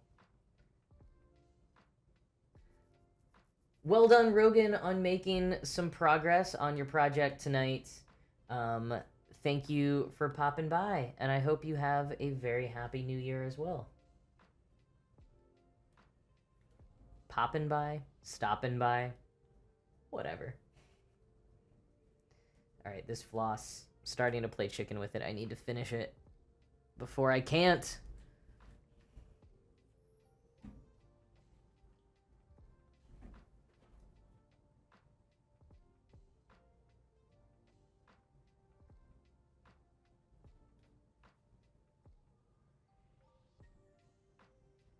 Uh, Ace, do you mean that you're just having trouble, like, starting any task right now, or that you're trying to decide which project to do?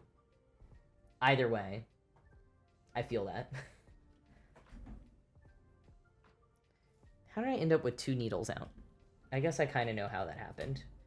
But why? I better put one away before I lose it. I found 2 needles on the ground in this office in the past week on different occasions. So I am beginning to find all of the needles that I have dropped on live streams. I think that was actually it, because this package was filled, and it's the only package of this size needles that I have. Oh, Sarah, congratulations on winning Floss Chicken a few minutes ago. Well done. Ace, both, yeah, that makes sense. I also wasn't super clear on my question, so that tracks. But I hope that you find motivation, or just, like, you know, find whatever you need to do tonight to feel good. 2 needles found, 45 plus unaccounted for. Thankfully, I do not even own that many needles, because, yeah, with my track record, that would be very bad. It would just be, anytime someone comes to my house, they're just constantly stepping on needles. Sometimes I say that I don't really want any visitors or to hang out with people, so maybe that actually should be my method. Booby trap my house, Home Alone style, but exclusively with cross-stitch notions.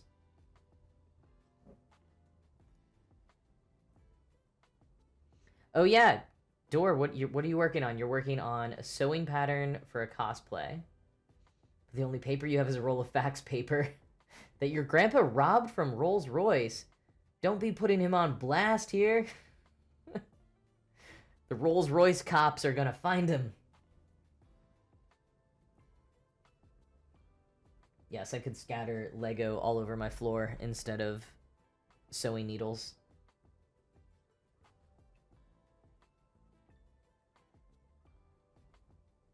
Whoa, and Joe cheated on his puzzle? We've just got all kinds of criminals in the... No, kidding. But... Oh no. Floss and needle down. I got him. And then you saw my pile of Christmas decorations that I haven't put away yet. But Joe, thank you for stopping by and hanging out. Glad that you finished the puzzle one way or another. And yeah, get some rest and Happy New Year.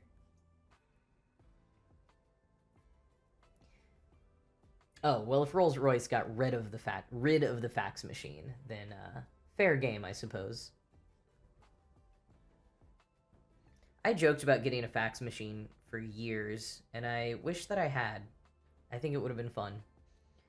There was a period of time where I had a landline phone number, but I did not own a landline because our internet company, like, they kept giving us this promotional deal that required us to have a landline phone. It was like having a landline made our internet cheaper than not having it. So we just had this landline phone number and never ended up using it. But I kept saying, like, we should get a fax machine. That'd be really fun. Sadly, they do not do that anymore because they have, like, pivoted to having their own mobile service, which is so annoying because I want a free landline again. I also just, like, safety wise should have a landline phone because um, cell and internet service is not as good out here all the time. And so it would be good to have a backup. But in that case, I would get an actual phone and not a fax machine. I don't think a fax machine would be quite as helpful in an emergency, maybe.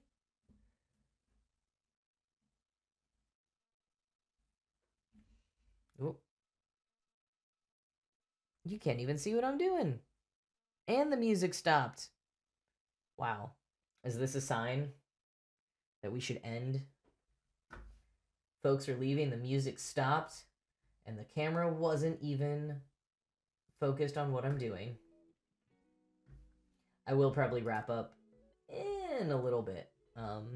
I did just start a new thing of floss, so we got to keep going for a little bit. But as I have said, I am super sleepy today. I gotta get some good sleep tonight. The New Year's thing that I was talking about, where I was like, yeah, I haven't even started it yet. I'm gonna start it tomorrow because I didn't even hear about it before, and I was saying that I want to do, like, every single day. This is the thing that I want to do. I want to try to do it for 365 days. Is drinking my coffee outside every morning. I think it would be a fun thing to do. I've thought about it a lot before because I frequently get served up by the algorithm or, like, seek out things about how to optimize your sleep or have the best, like, morning routine, and I have worked for years on, like, finding a morning routine that works for me. And I think in 2025 I developed a pretty solid one. I will, like, get up and read with my coffee for a little bit, and then I'll do some morning stretches, and then I start in on breakfast. So I have, like, an extended morning routine already. And I think I was just resistant to the recommendation to go outside first thing after waking up because it's cold. I don't know, like, a lot of, like a lot of excuses I have that pretty much just come down to it's cold. But so many, I'm not going to say experts, I don't know, people, so many people recommend getting fresh air and sunlight if you can first thing in the morning, that's, like, one of the best things that you can do for your circadian rhythms and, like, as a serotonin boost and an energy boost. So I've been interested in that concept for a long time, and when I have done it, just, like, one off, I think I do feel better. So I'm going to attempt to do my, like, morning reading and coffee routine outside every day for the next year, no matter what the weather is. And so I am starting it in the middle of a snowstorm tomorrow morning. Very, very cold out, below freezing, probably snow. And I think if I can do it in, like, the harsh few months of winter ahead, and then on a handful of hot days in the summer, like, that won't be as bad as the harsh cold. So I'm gonna try it. I'll see how I feel. I think with all, like, New Year's resolutions and any kind of goal setting, you should always reserve the right to quit if you have a good reason or just a desire, frankly, because, like, I am only doing this particular one because I want to. But I also like trying to have discipline and sticking to things. So I've got to really justify it to myself were I to quit.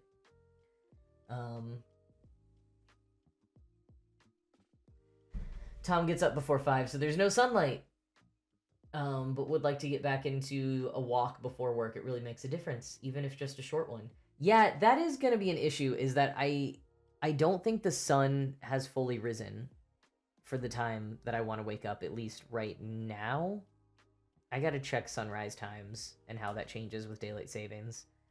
But I think just you know, obviously sunlight would be ideal, but also the sun's not even going to be out every day, even if it has technically risen. So I think even just the fresh air is still like good for the body, even if you don't get the sun every day. Ace, I love that. Good for you. Couldn't be me, but love that for you. Yeah, we'll see. We'll see how it goes. If I can get myself out of bed, I think I tend to be the most motivated in the morning. I just often have a really hard time getting out of bed. But I'm definitely one of those people who like I can pack a lot into a morning and then be kind of tired and sluggish the rest of the day and less motivated. So I try to do a lot of things that are important to me to get done as early in the morning as I can. I also just like reserving the morning to be away from devices or specifically away from like job distractions and commitments. You know, back in the day, I definitely would like wake up and look at my phone and see work emails first thing, and then you're just like you're starting your day stressed out, you're starting your day with like someone else's agenda because you've seen stuff that now you're wanting to respond to, and I much prefer to like start the day with my own thoughts, thinking through the things I already know that I need to or want to do that day, and not like immediately having to like have my brain like taken over by other people's needs and priorities. Um, Obviously, if you're like a parent or other caregiver, then that's a whole different thing. But like, you know, I don't need to see Slack messages from a supervisor within 0 to 5 minutes of waking up. Yo, Ace, yes, being like Dick Van Dyke at that age. I saw a video recently. I thought it was him at 100 because he just turned 100, but it was him at like 95. But even so, he was so flexible and active and just and he was talking about his routines of like why he is, and I was like, "Yes, goals. I want to be 100 and still like doing my daily exercises and being fully mobile on my own." That is incredible.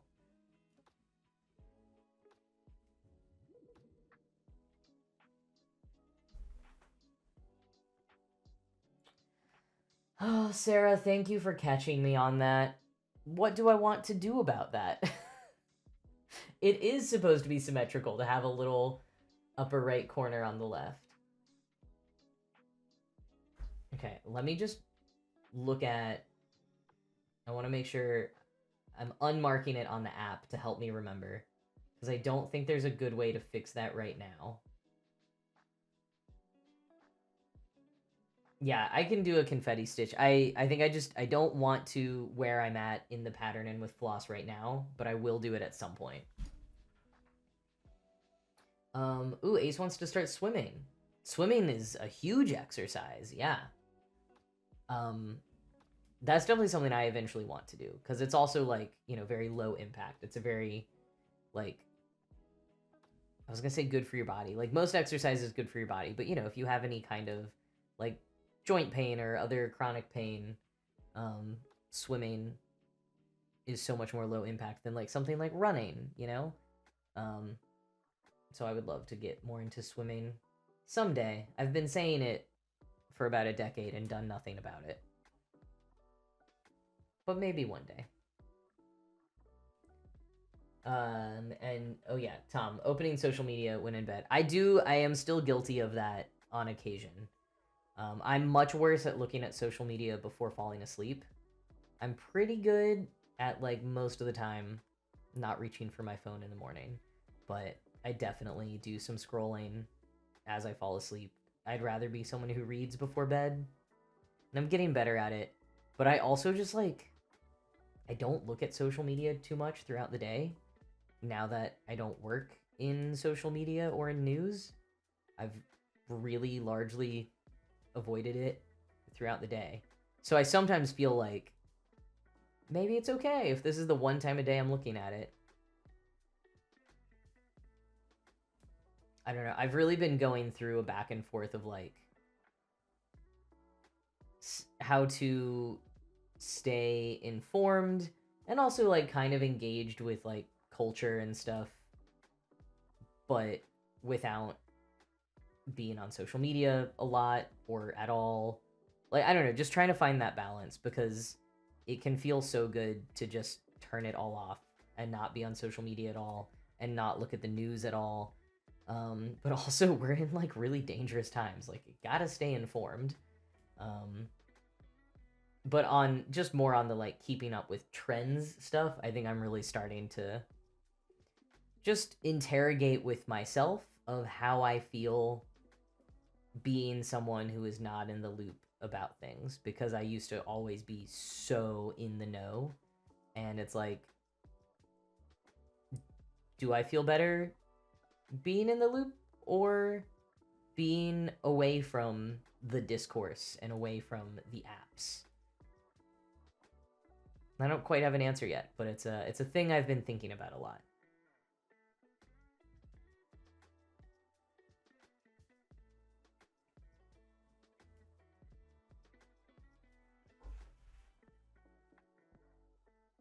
Oh yes, Sarah, go head out for your workout class. And thank you for all of your lovely conversation tonight and resubscribing. Yeah, thank you for being here. I hope that you have a good time. I know new workout classes especially can be a little scary sometimes. But I hope that you have a good time, or that you at least see maybe how it could be good in the future. Or that then you learn that it's not the place for you. That also works. But anyways, thanks for stopping by. Happy New Year. Ace, I feel like that shouldn't even be a question for an OCD evaluation right now. Like, that's that's more just a privilege check question. Do current events cause you anxiety? Come on, who is not getting anxiety from current events right now? Cis, het, white, like, fascists are the only ones not having anxiety from current events right now.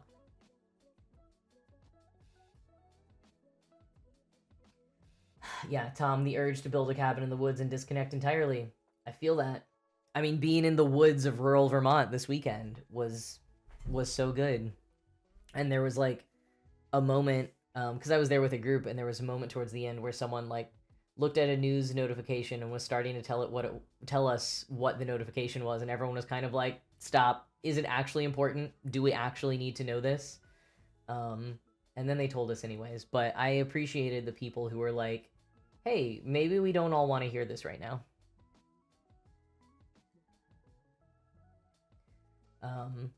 Yeah, I used to be so engaged, and I had a roommate who's like very very online, that like we moved in together at the same time that I was super stepping away from like online culture and like Twitter and news and all of that.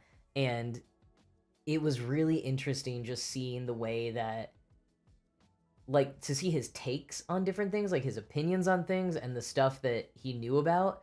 And frequently I was just like, wow, I'm so glad I don't see the world this way anymore. It seems so stressful and negative, and like, and that's not talking necessarily about news, because again, I should probably be staying more informed than I am news wise, but just like everything. Like, it's been really nice watching TV shows and movies and only hearing maybe that there was any kind of negative opinions about them like a month later, and then not delving into it, versus in the past, like, that is all I would see and it would color my opinion of it. And now I'm just like, oh, someone didn't like that finale of a show? Interesting. Or actually, not interesting. I don't care, and I'm not gonna look into that anymore. Like, it's nice having just my opinions. Yeah, I think, Tom, to your point of like a fear of being uninformed or not knowing the big thing everyone's talking about, um, I do still, I mean, that's why I'm overanalyzing it right now. I do still wonder of like, I get worried about not knowing what I don't know. Um, that was a huge fear of mine, even just when the podcast ended and it was no longer my job every day to find out what was going on. Like, and then when I got off Twitter, because Twitter was horrible. Um, and also when I left New York, I had similar feelings of just like, I won't even know what I'm missing out on. And I still worry about that sometimes. But at the same time, it just feels so much better. And I think I'm approaching a point where I can really recognize that, like, it feels like better and healthier and happier and more peaceful to not know about the big things everyone's talking about. Like, that feels better than knowing the things. And it also feels even better and bigger than my fear of not knowing what I don't know. I think I am still not sure how to talk about this, and I also am not sure how I feel about it still. I also saw we have an ad starting soon, or has potentially already started. So I'm going to do a little floss counting. But yeah, Ace, I also had to get off Twitter. I probably would have gotten off even earlier if I hadn't been on it for podcast hosting reasons. But like very shortly after Elon Musk took over, my at mentions just became like 80% transphobia. Um, like it was less an ethical decision for me and more and not even a like, oh, this makes me feel sad to see transphobia every day. It was the fact that it was becoming unusable. Like so many people that I wanted to follow and stay up to date with had already left. And so I just like wasn't even seeing interactions from people that I wanted to or like from followers or anything. I was only seeing like transphobic racist stuff in my mentions. Uh and so it was like this is literally an unusable app for me. There's no point. Yeah, Ace, exactly, a safety thing. Although I don't think you can hear me. So I'll say that again. Let me do some counting like I said I would. So this shelf is supposed to be, well, 7, 8, 9, 10.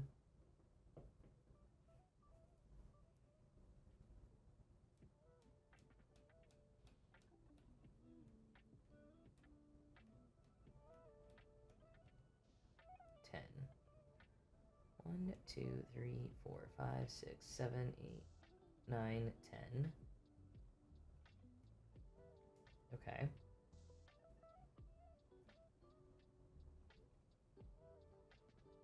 Oops. Then I should do that. But also, we've got 121 here.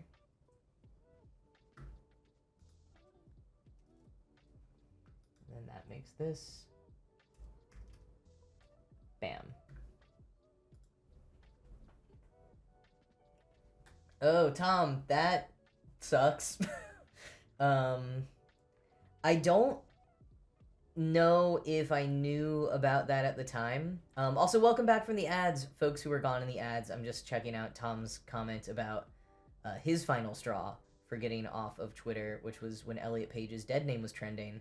And I was saying that I don't remember if I saw that in the moment, but I actually just finished reading his memoir, which is the first book that when I finish this shelf, that is the one book that I can so far put on this shelf, is his memoir, because I started it before the new year, and I was trying to make it the last book I was going to finish of 2025, but I did not succeed at that. So it is now the first one that I finished of 2026.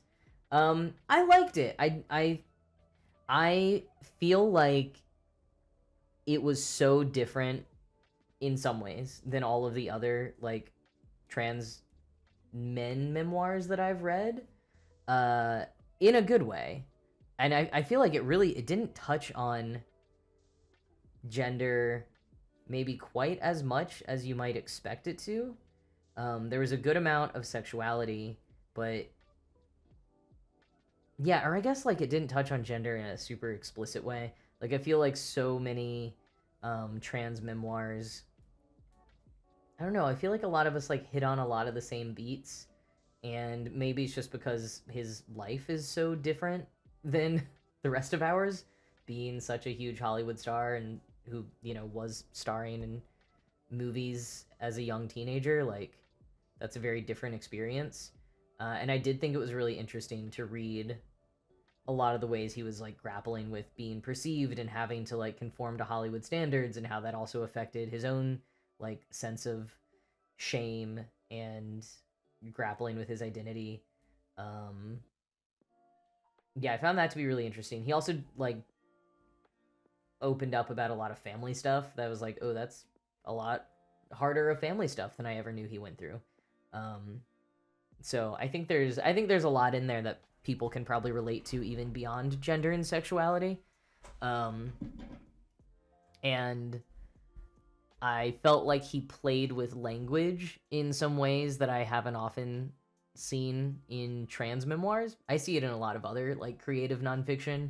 But he's, you know, an artsy guy who's been into really like lyrical indie music most of his life, and I felt like that really came across in some of the ways he was describing things, which was cool to see.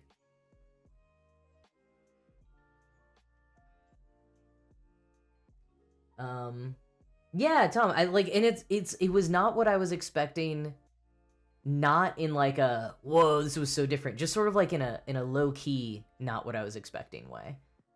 Um and yeah, I did not know he'd been through so much traumatic stuff either. I and also like um he talked a lot about body image um in ways that made me realize how there was a lot of like stuff that I remember reading in interviews with him, where now having read his memoir, I'm like, whoa, that must have been so triggering, and I feel awful that he had to go through that, but like so many people in Hollywood do. Um yeah, it was a lot. Candidly and poetically, that's a good way to describe it. And Ace, yes, I'm putting the books that I read on here. Yeah, I probably should have done a midway stream explanation of what I am doing, but this is a miniature bookshelf. I do this every year. This will be my third, maybe just my third year of doing it, second or third.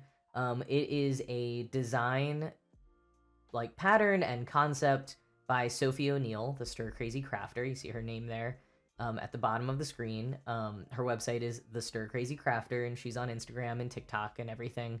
And she like designs these little bookshelves, and she has different designs depending on how big your reading goal might be for the year. So there's some that are like 200, and then there's these little ones like mine that are 24. And every time you finish a book, you get to like stitch it on the shelf. And if you buy the pattern from her, she has all of these different methods that come in the PDF package of different ways that you might want to organize it. So I do it color coded by genre. Some people do it by like page length or format that you read it in. There's all kinds of different things that you can do, and you can come up with your own way to design it. I think it's very fun, and I usually make a little video a couple times a year showing my progress on it. And I am behind on last year's. I finished reading my books, but I've not stitched them all yet. And oops, it's falling. I was telling people earlier that the reason that I'm not stitching the books I'm behind on stream right now is because I would like to make a video, as I usually do, and those need to be recorded in higher quality than what comes across on the stream. So instead, we are starting the shelf for 2026. That's what we've been doing here tonight.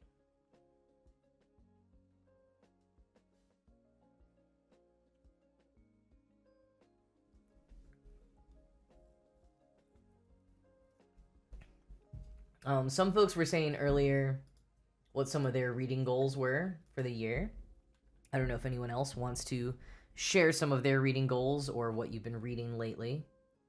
I will say, as much fun as I have with these things that are like personal data trackers, um, I'm always like of two minds about having a numbered book goal for the year, because I think I've talked before about like I read around a lot. It's not so much that I necessarily read multiple books at once, but I might like read one book for a bit and then get distracted and start another book, and then eventually maybe go back to that other one. Like, it's not quite reading multiple books at once, and it's not quite like did not finish books one day I will go back and finish some. I just get excited about another one, or I have some research idea and I delve into something new. Um, so I always like say these are the number of books I completed in a year, not necessarily the ones that I read. So there might be a book that I finished that I actually started 4 years ago, but now I have finished it this year. But I also just think like for me, like the value is in reading itself and not necessarily in like a quantity of having completed books. There's a quote that I put at the top of my like custom personal database I made of books that I own or would like to read. It's my personal version of Goodreads once I divested from Goodreads. It's a quote from Mortimer J. Adler, who wrote the book How to Read a Book. And he said, in the case of good books, the point is not to see how many of them you can get through, but rather how many can get through to you. I think that's such a good quote. Not how many books you can get through, but how many can get through to you. And I put that at the top of like my trackers of my books just to always remind myself like, hey, you know, you set this goal of how many books you want to read this year, but if you don't hit that goal, like it's okay so long as you're still reading and you're like thinking about these books and you're getting something out of the experience of reading. Like to me, that's ultimately what's more important than checking off how many books I read. And like the first time I did this cross stitch thing, I didn't get anywhere close to hitting my goal, and my little cross stitch bookshelf is kind of sad and empty. But I still read a lot that year. And I think audiobooks totally count. I am counting audiobooks on my cross stitch book tracker. I read 5 audiobooks last month. That was my last push of the year. I did a Hunger Games reread and mostly did those in audiobook form. That counts as reading to me.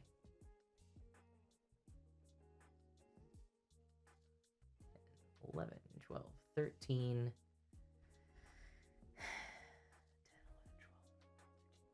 15. Okay.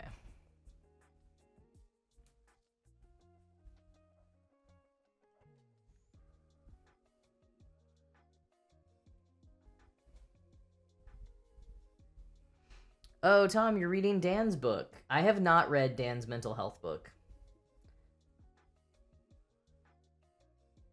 Oh, I'm glad that you're getting a lot of practical advice from it. It does sound like he put a lot of that in there. And I believe talk to, you know, experts and maybe clinical psychologists and stuff like that with that advice.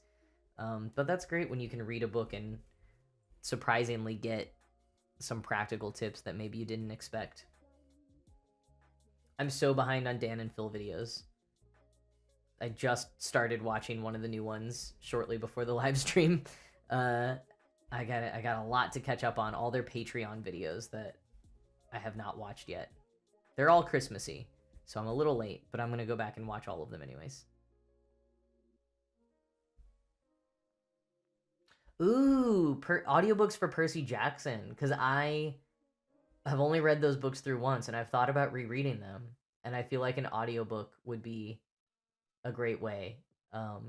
Was there a particular audiobook reader that you liked? Like if you listened to multiple, when I did the Hunger Games one, there were different readers that had done like different editions of them over the years, and I preferred some of them to other readers. So if you have listened to multiple different readers of the Percy Jackson audiobooks and you would recommend one, let me know, because I might listen to those. That sounds fun. Oh, and you listen to mine. Thank you. That's fun.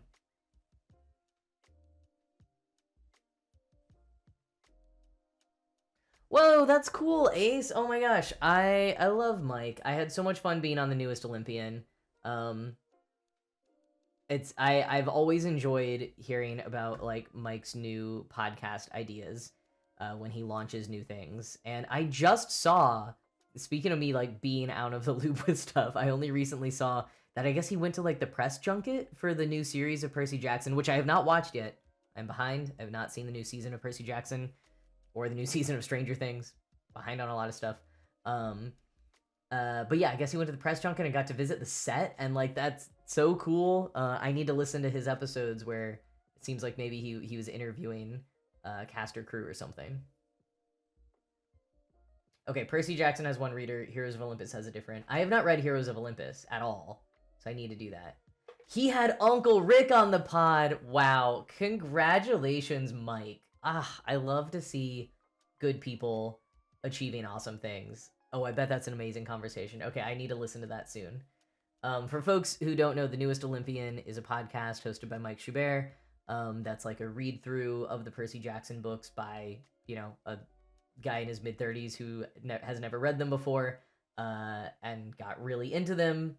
And yeah, he's great. He has great reactions. He frequently has guests on his different podcasts, and apparently just had Rick Riordan, the author of the Percy Jackson books, on the podcast. Rick Riordan, who is also a fantastic guy.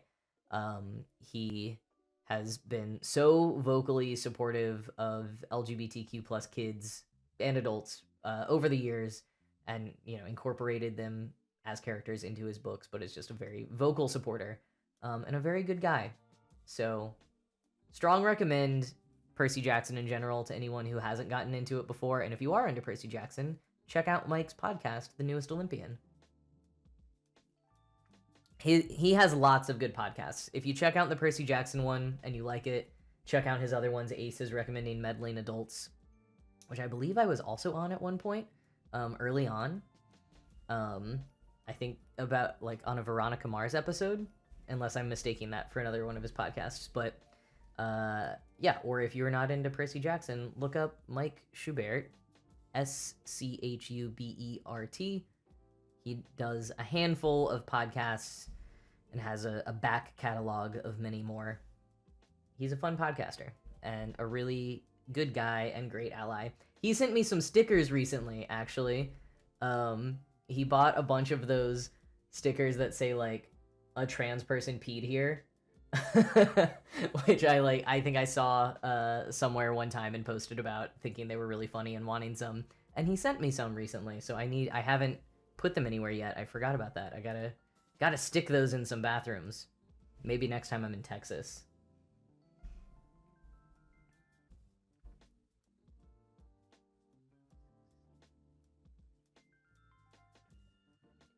Okay, so I believe I did the correct number here. So I need to go up and do 1, 2, 3, 4, 5.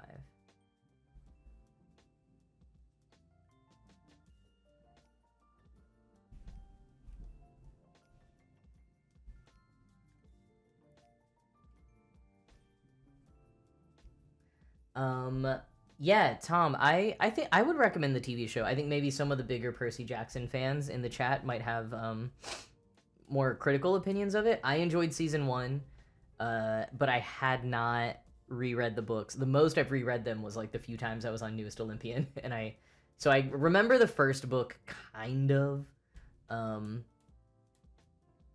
So in terms of like how true they are to the book, and if that matters to you, I can't super speak to that, but I did feel like they captured the spirit of the books way more than the Logan Lerman movie from many years ago.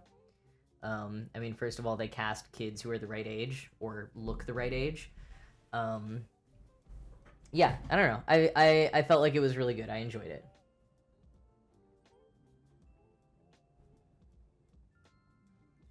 Oh, Ace, you were in a production of The Lightning Thief last year. Okay, hardcore fans who were in that cast did not like the TV show as much, but you loved it. Wait, there was a Sea of Monsters movie? I think I completely forgot that happened. Pretty sure I did not see that. Oh, Grover! That's very fun. That's very fun that you were Grover. Okay. I have quite a bit of floss left here, but I think I am winding down. I'm going to kind of get to a stopping point, and then maybe I will start looking at who we might raid. If anyone happens to have raid suggestions, you could leave those in the chat. Not going to guarantee I will necessarily go with that person, but if you have raid suggestions, also so fine if you don't. Just throwing it out there.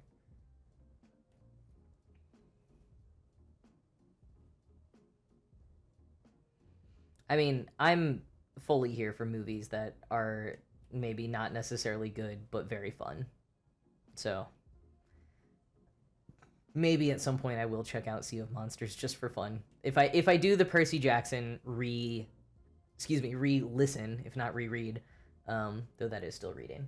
But if I do that, then maybe I will do a rewatch of the movies. That's what we did over the holidays for the Hunger Games. That's why I like listened to all the Hunger Games books, because we did a Hunger Games movie marathon, which was so good. I forgot how good both the books and the movies are. They're just phenomenal, though the books hit very different in a post Trump America. Not that we're post Trump, but post Trump being elected. I hadn't reread the books since like 2013. So they were harder to read in some ways, but I really enjoyed the new books as well.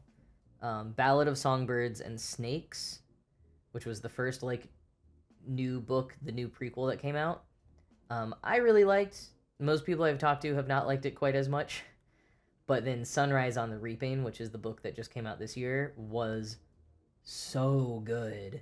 Like, tempted to say it's maybe my favorite Hunger Games book now, except that it's like hard to exist without the originals. But it's very, very good. So if you were ever a Hunger Games fan and you have not gotten into the prequels yet, I highly recommend it. They are great.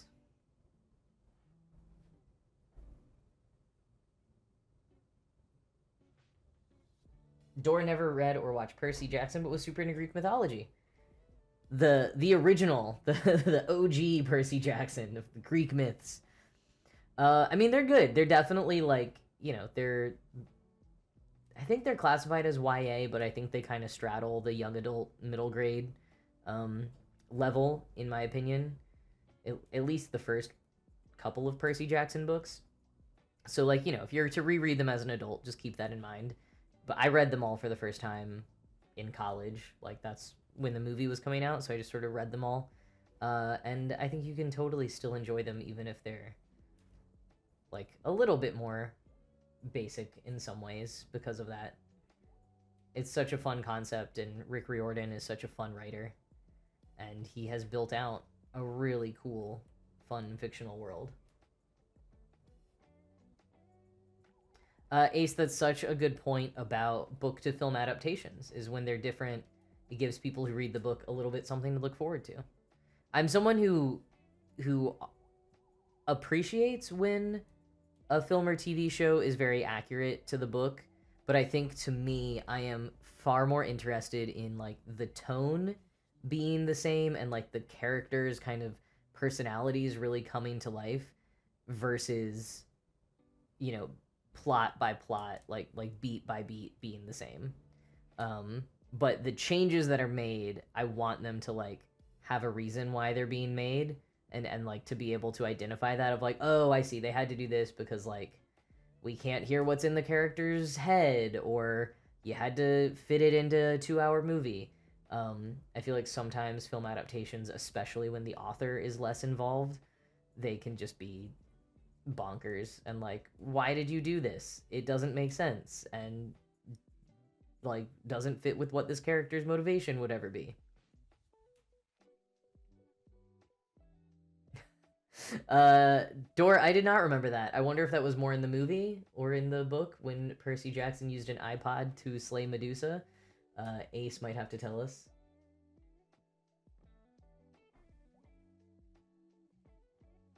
And Ace read the books for the first time at 25. So yeah, exactly. You can read them at any age.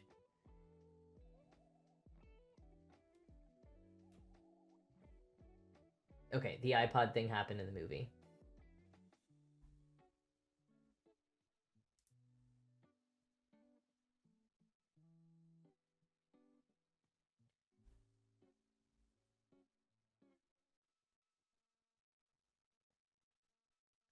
Oh, okay. I'm skipping over reading your comment out loud just because it does have light spoilers. I guess why not? But that is really interesting, and I vaguely remember thinking that when I watched the TV show. And I think that's a great point. Of sometimes the books don't have a great explanation, and when there's a TV or film adaptation, it's a chance to sort of like revisit that and maybe give it a better explanation. I feel like there was something in the Hunger Games movies, and I can't remember what it was, but it was some change that was made from the books, which was fresh on my mind because I just watched or just read the books. And I felt like the change they made was a lot better.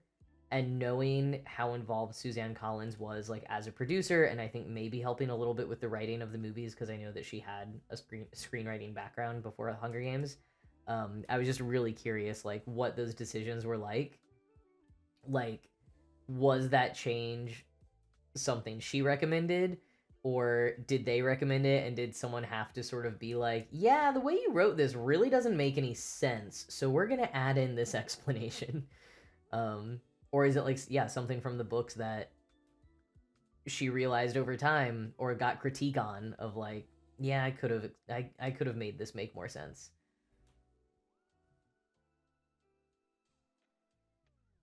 I mean, I, as someone who has published a book, there are a million things that I would change about it if I could. So I totally get the inclination by artists to want to update and amend things. And I could especially imagine for things like Lord of the Rings, as Ace just mentioned in the chat, or the Hunger Games that, like, really blow up. Like, maybe there is something that you weren't super happy with in the editing process, but kind of came down to the wire, or you were quibbling with your editor, and, like, that's just what ended up being in it. And you might have been fine with it on a small scale, but then it becomes one of the most popular books in the world, and then you're like, oh, now there's all this attention on this, like, this little thing that I didn't really love about it. Or you just realized over time that you felt differently about it. And I really get that. But then I'm also like, I think that art that we make is in part reflective of who we were at the time that we made it. And I also, to a certain extent, think that once art is out there, like, people who consume, for lack of a better word, consume that art, who critique it or maybe become fans, like,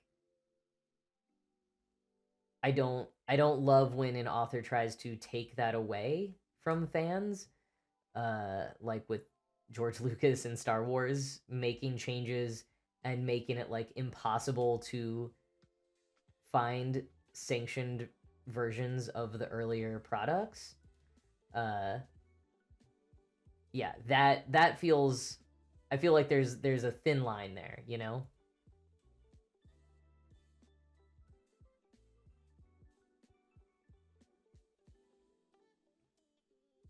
Yes, I fixed the Mean Girls joke.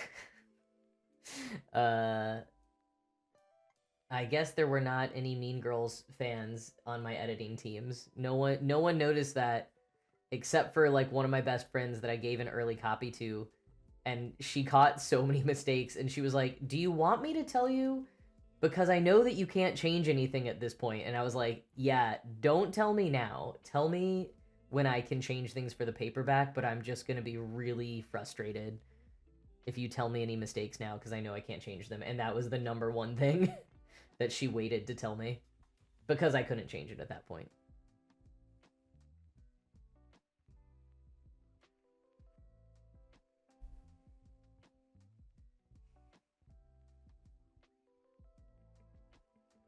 Yeah, like that point, Tom. Like, an artist creating a painting and selling it, there could be flaws in it, but the artist isn't going to track down that painting and redo it generally, and trying to look at his writing in that way. Yeah, that's looking at my writing in that way is, like, really where I come from on this, because it is so hard for me to look back at old stuff and be like, no, that's so cringe or so poorly written or so pretentious, and just trying to remind myself, or even like this is what I knew about the world or about this topic at the time, and that's okay.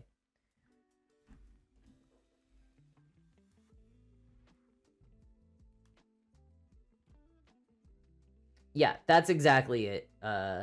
Ace, of, like, making it so hard to access the originals, because, like, I enjoy, like, those are the ones that I grew up with, like, so I want to see those more easily, and I think it's kind of in some ways cool what he did, and some of the changes are cool. um but yeah, to make it so hard to access them is Frustrating. Okay, I think I'm going to call it on my shelf for the night. Got pretty far on this 2026 shelf. So let me also snooze this ad break because I'm going to wrap things up here. So I want to make you sit through an ad right before the stream is over. And let's get our progress totals. So on this pattern, we did 161 stitches, which is pretty good. That's a on the higher end for a stream, and considering I got started late, I will take that. And so then let's add 24 to 161 is going to be 185. That's about the total for the day. Nice.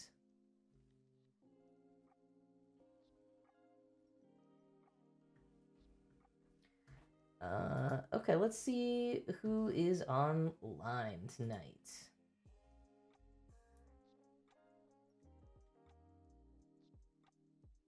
Okay, we got a couple of folks that we've rated before, but maybe we'll see who might be doing something new.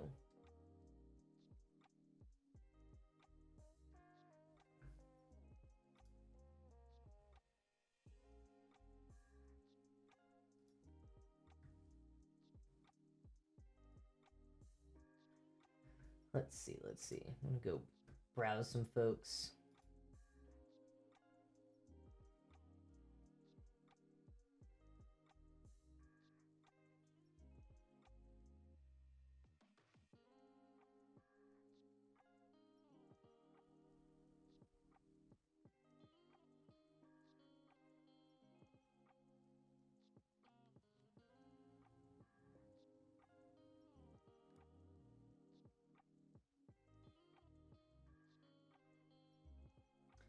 I think I'm starting to get decision fatigue, or what do you call it? The paradox of choice. There's a lot of people doing a lot of cool things online tonight.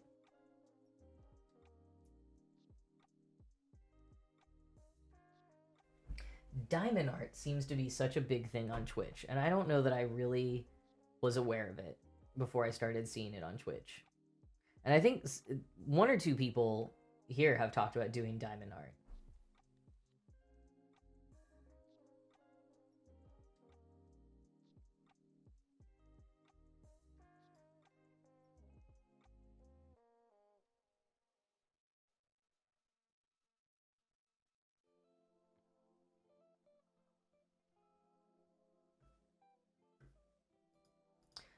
Diamond art is like you like punch little diamonds to it looks and functions a little bit like cross stitch, of like I think patterns are kind of similar. And you're making little squares to make a big pattern. I don't know that much about it, but that's what it kind of looks like from what I've done.